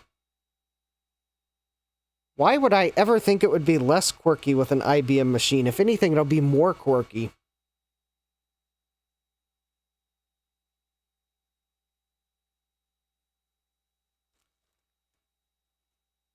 So that IBM could sell you services.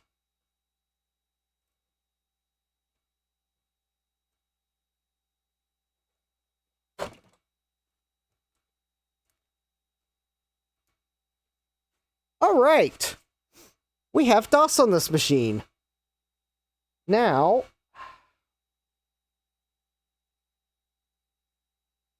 that I've screwed the hard drive in, I almost want to pull the hard drive out so that I can put some utilities and stuff on it. Jack says, behold, speaking of quirky, behold DOS memory management. Yeah.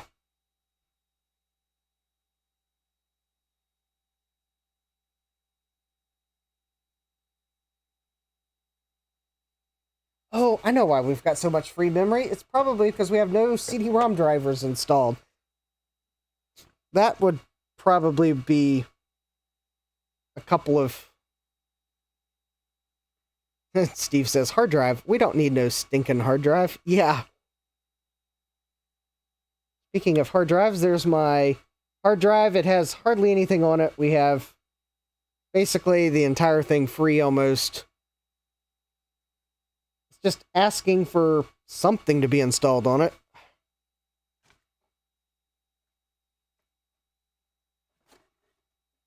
I would install the sound card, but I think I'd need to install a version of Windows first. Like Windows 3.1 or not 3.1, 95.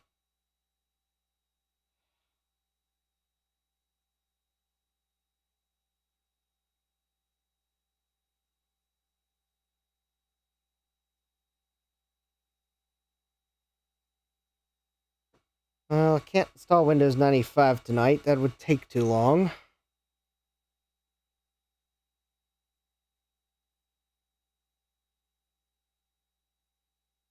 Well, you know, I guess maybe this is a... Thomas says Doom is the priority. Well, I can't really play it with sound, but yeah, that is...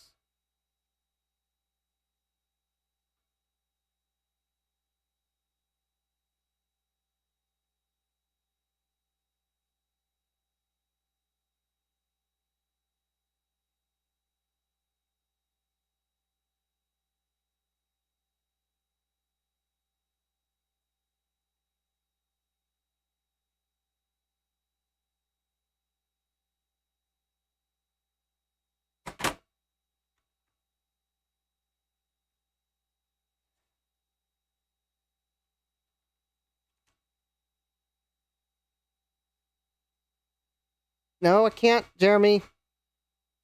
There's no DOS drivers on that disk.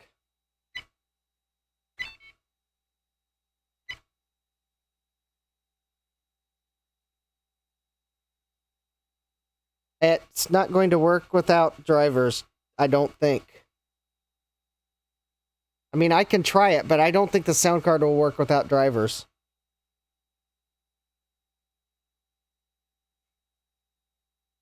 I believe all PCI sound cards require drivers to work under DOS.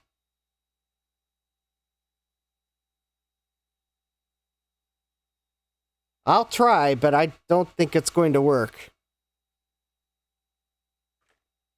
I'm only plugging in the speakers in case I'm pleasantly shocked.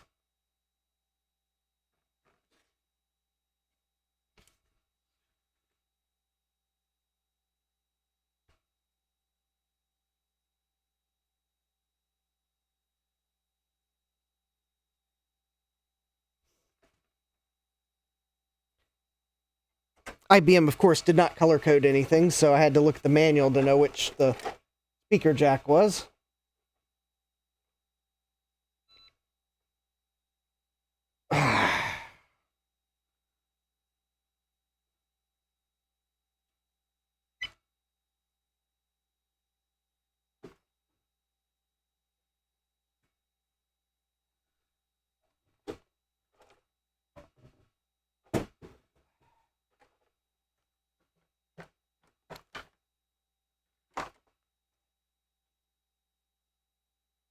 All right.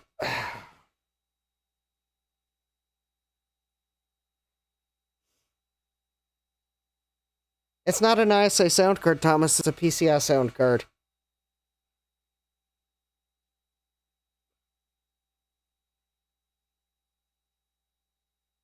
I didn't buy the sound card based on... I bought the sound card because it was an IBM part. Yeah, I think if Thomas says PCI, I think correct drivers are needed, and I don't have the DOS drivers for this sound card handy. It's not a sound card that they have a DOS installer. At least not on the CD I have. I mean, I can check Phil's Computer Lab or DOS Days.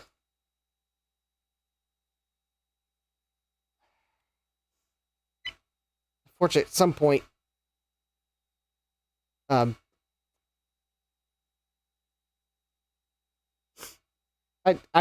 not going to extend the stream past midnight because it's like 50 degrees in my basement and I am starting to get cold.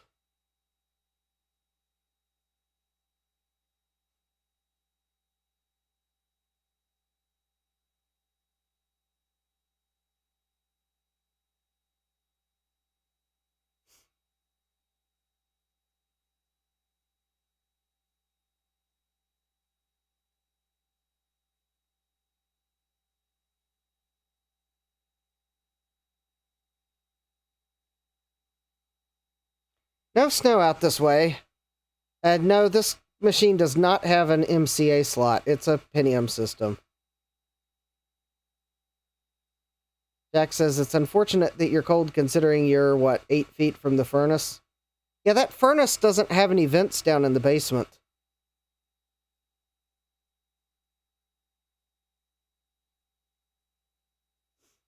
This is an uninsulated basement. I'm not... It would be silly to try to heat it. There's no insulation. Concrete has an insulation value of near 0.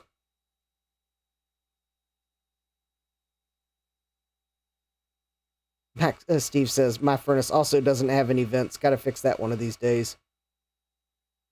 I mean, someday I will eventually get to the point where I can insulate the walls, and then at that point I could ask the HVAC company if the furnace is sized enough to heat the basement too, but not without insulation down here. Thomas says, we have R60 in the basement. They don't... At least when this house was built, they didn't require the basement to be insulated. I mean, the floor is insulated, so there's insulation above me, but there's no insulation on the walls, so it would be...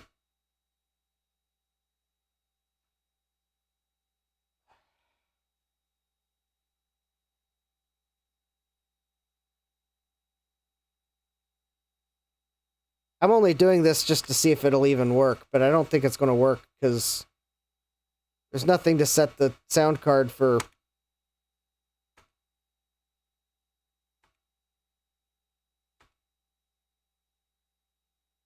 Yep, there is no sound coming out of the sound card because there's no drivers. I was thinking that would be the case. So yeah, I mean, the computer plays Doom nicely, but...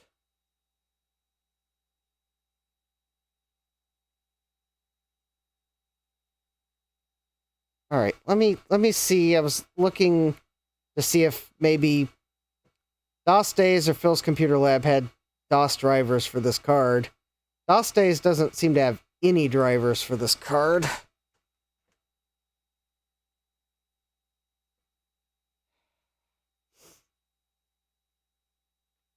Phil's Computer Lab.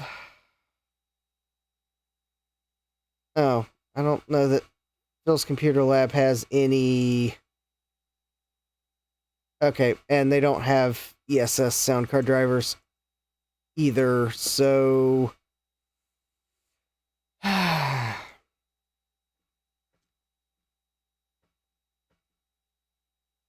Alright, I'll do a quick search.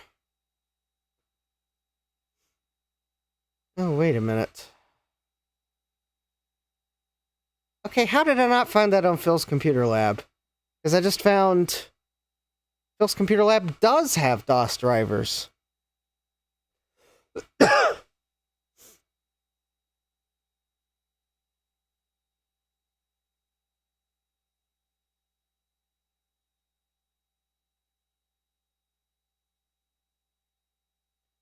Alright, let me...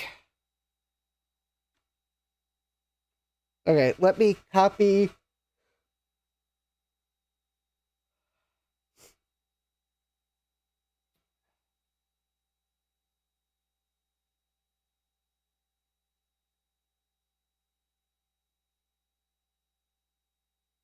Okay, let me create a DOS disk image.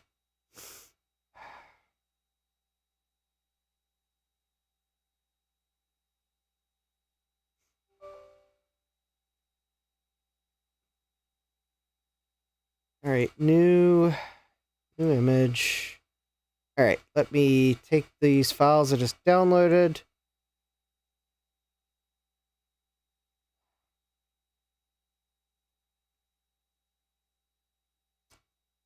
Find that Win image apparently does not know how to...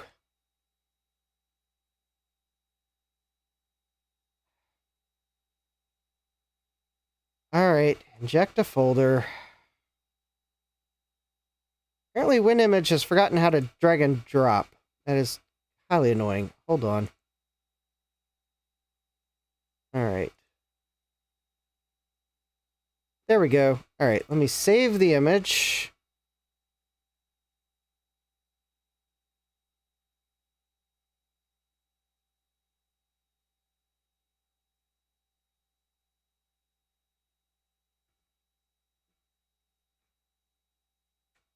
Alright.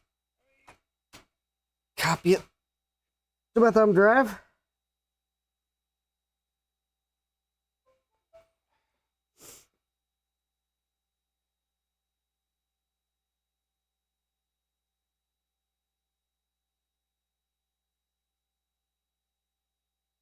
Right.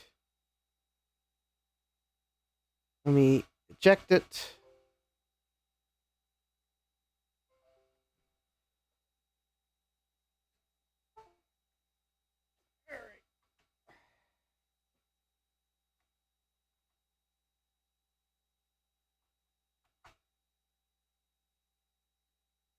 Okay.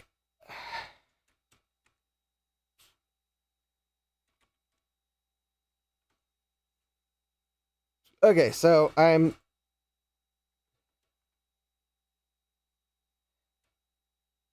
Alright, so I need to copy ESSCFG.ini to C drive. And then...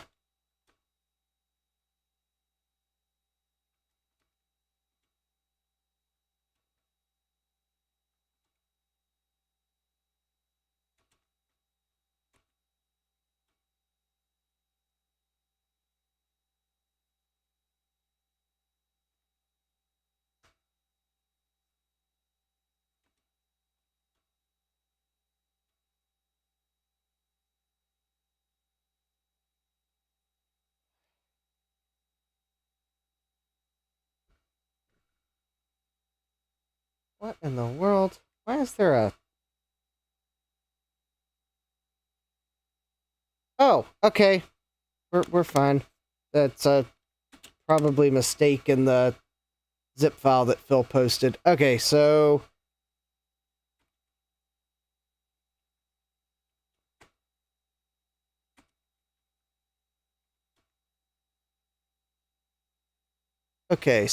I need to add to config.sys device high equals C solo 1 ESSOLO.sys.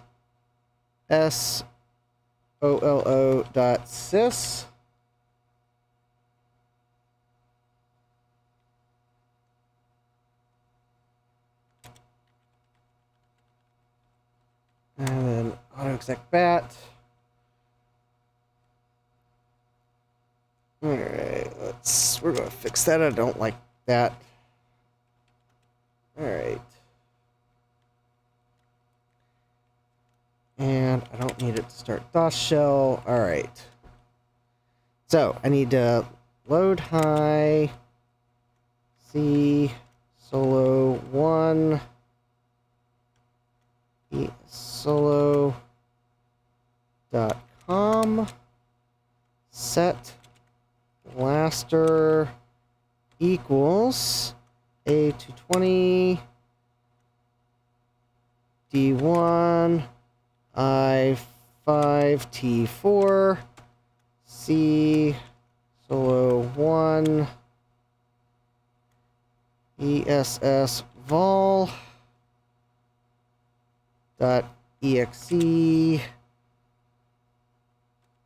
v10. Is that really a semicolon or colon? Yep. I think that's an L0. Sorry, my monitor's got a smudge on it. All right. L V0 L 10. No, V10 L0 W10 M0 C0. I know it's C10 S10 A10 P. Is that a P? All right. All right. And now to see if that even works. Yeah. What was the quiz again, Justin? I think it had something to do with OS2. I don't have any Xserves.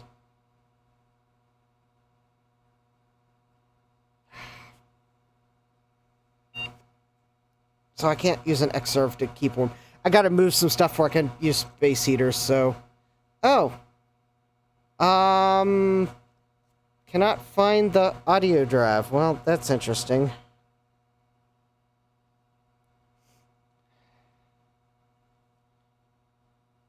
Cannot find the audio drive. Well... Maybe I got the ES...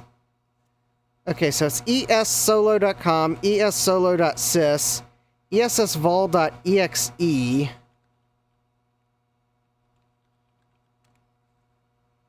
Okay, that one said cannot find. Let me guess the, does PC-DOS not have load high?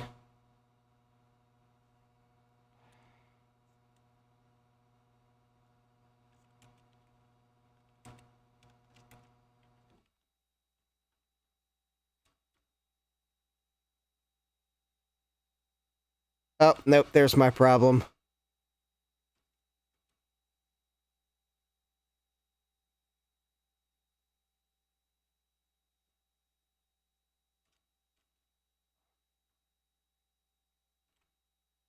Semicolon instead of colon.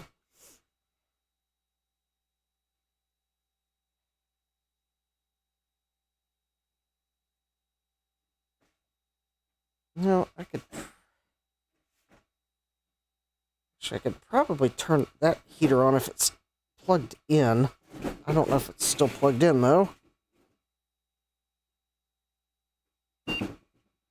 Oh, it's well, is it?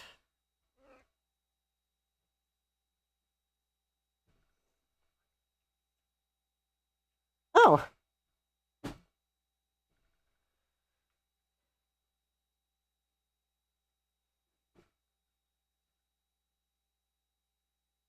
Oh, well, that's annoying.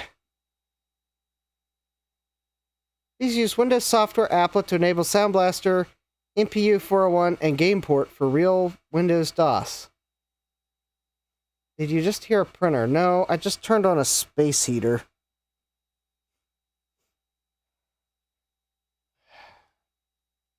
Yeah, just sound. You got excited. It's a little space heater at my feet. I thought maybe it would make the last couple minutes a little more bearable.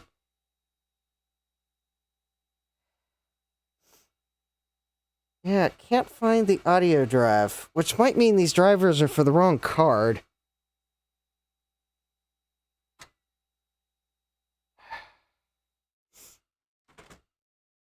Alright, let's double check that this card...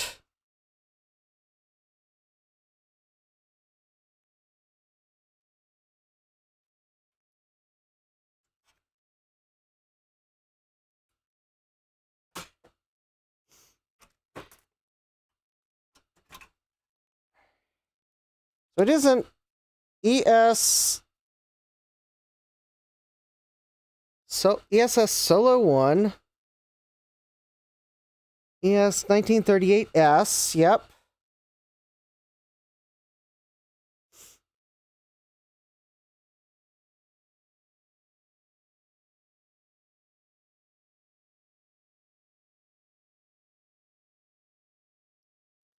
Okay, so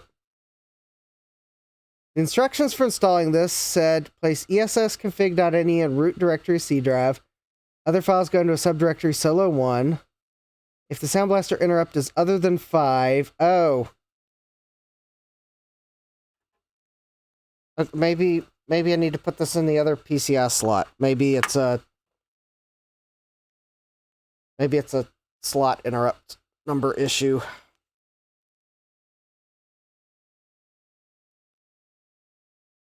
It's either that or I have to figure out how to change interrupts and slots in IBM's BIOS, which may not be possible. Alright. Okay, so let's try putting this in the other PCI slot. And let's see if it sees it.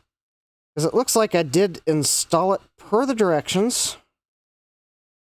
And if it still doesn't see it, then I'll... Or well, actually, maybe we'll go into setup anyways. Also possible to...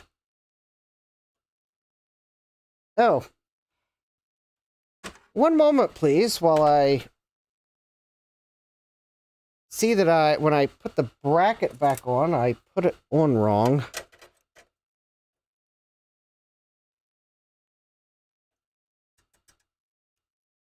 That's probably not the reason why it's not working, but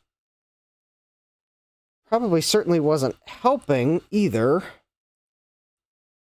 There we go. It is entirely possible that because I had that slightly misaligned, maybe the card didn't actually engage all the way in the slot. There we go. Oh, that's much better. Let's try the first slot I had it in again. Good night, Joe. And Joe says, hit like, or Joe hits you with hammer. Well, that's as good a reason as any to smash that like button. Because no one likes an angry Joe. Alright, well, let's see the card now. That was just the speaker popping because... Power! Alright, we're going to go into setup here real quick. Smashed it at the beep. All right.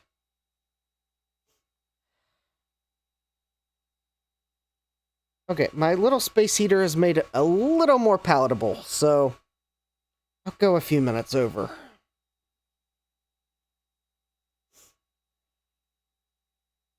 Alright, let's see here.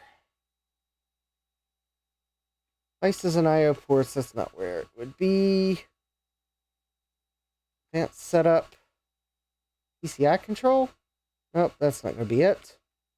ISA legacy resources.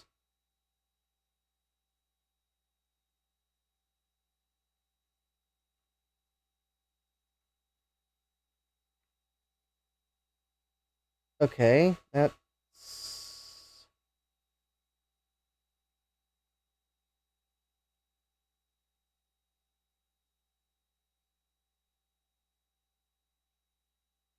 Oh, that's fine. Alright.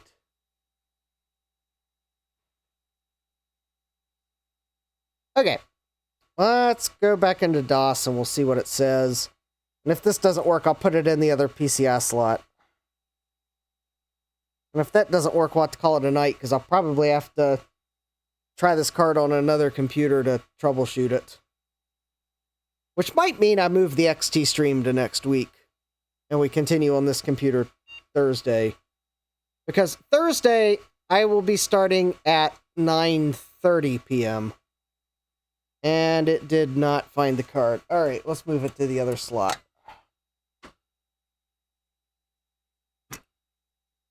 I didn't want to start... I figured it would probably be better that I just go ahead and acknowledge the fact that I will probably be late and start at 9:30 than me try to start at 9. No, I'm not going to the county board meeting again. We're watching a movie on Thursday.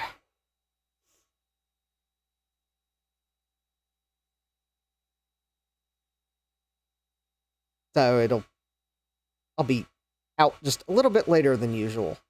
So I just decided, so it's not going to be one of those where if I read the agenda wrong, I'm liable to not make it home.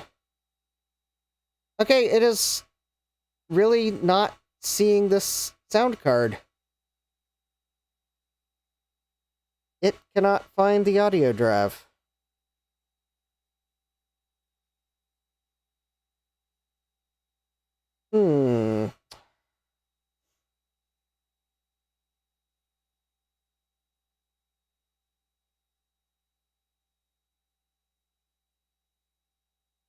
Well, I guess on that, I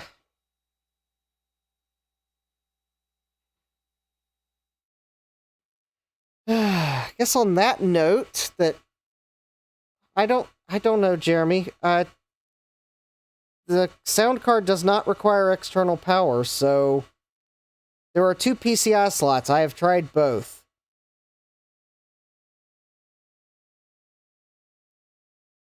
Either this driver is not the correct one for the sound card, or there's something wrong with the sound card. And it's cold enough in my basement. I don't really feel like debugging it more tonight. So Thursday, I think we're going to dig in a little further on this sound card. Yeah, Callan says, fingers crossed it's not the sound card. Yeah, that would be really disappointing if it's the sound card, because Mac84 says, hit it with a hammer and call it a night. Alright, Alright, I have hit it with a hammer. But due to the fragile plastics, it was not very hard. So, yeah, I think on that, as the Top Gear would say, on that terrible bombshell, Jack says, you better work. Now, on that terrible bombshell, it's time to end the show, because I think Thursday we're going to continue looking at this, because it's on the bench. And quite honestly, I'd like to see the sound card work. Even if I have to install Windows 98 on this computer to see that the sound card works. And maybe figure out why the drivers don't work. You know, it could be PC DOS. Maybe I'm going to have to install MS DOS on this computer. So that might be the first thing we try on Thursday is we'll try MS DOS because maybe there's something about PC DOS that's making it incompatible. Alan says, I fixed many quantum Bigfoots with a hammer. So yeah. So I think what we'll do is Thursday, we will continue looking at this computer.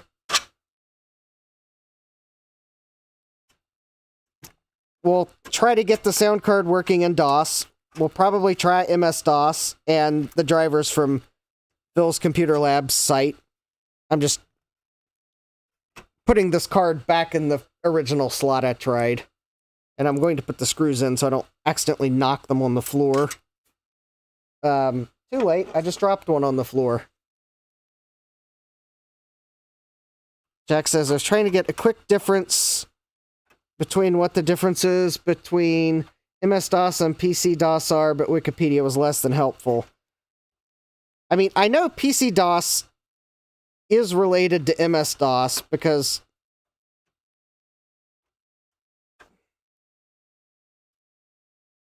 I think Microsoft and IBM were working together on it.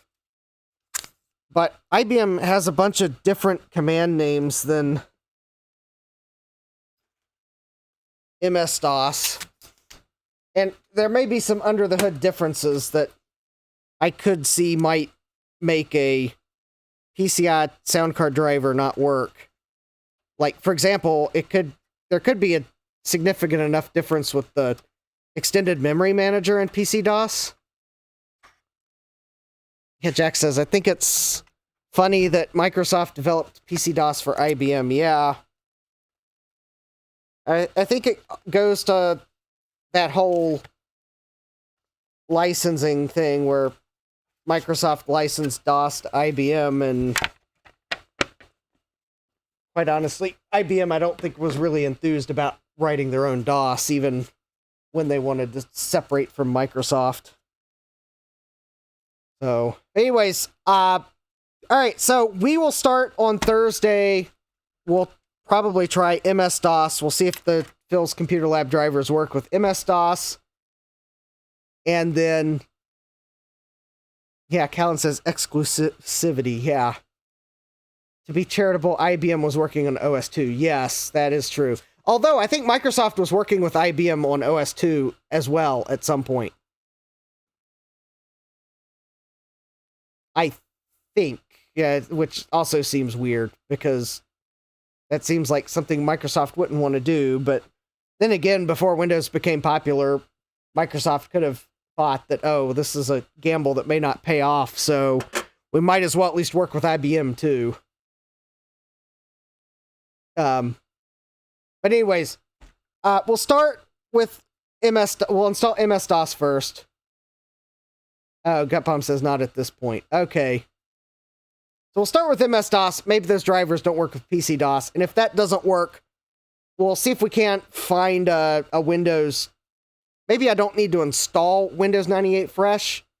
Maybe I've got to install on another computer that we can try. So at this moment, at this immediate moment, I'm going to say that it could be PC-DOS 7 that's the problem. Gutpalm says Microsoft was long gone from OS2 by this point in time. Yeah. But at the moment, we're just trying to install drivers on PC-DOS 7. PC-DOS 7 is new enough. So yeah, we'll have more DOS madness, and it'll be with the IBM 350. So I'll change the... Actually, if you will probably note that what I will do is I will reschedule the stream that is currently scheduled for Thursday to next Tuesday, and then I will create a new stream for Thursday. That way, if anyone had set a notification for the XT stream, they will still get the notification for the XT stream.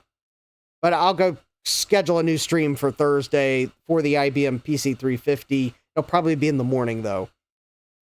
So anyways, Jack68K says, DOS 2000 came out in Check's Notes 1998. Yes, and that could be new enough that these drivers might not like it. Mike's Future Retro says, all this pre-Windows 95 is a new world to me. At this time, I was rocking my Atari ST machines and gleaming over Macs in a few years after. Yeah. Thomas Armstrong says, go straight to PC-DOS 2000. I can't, Thomas. I tried to install PC-DOS. Oh, wait, this is PC-DOS 2000. There was some other version of PC-DOS I couldn't get it to install because the disk image was in the wrong format for a GoTech.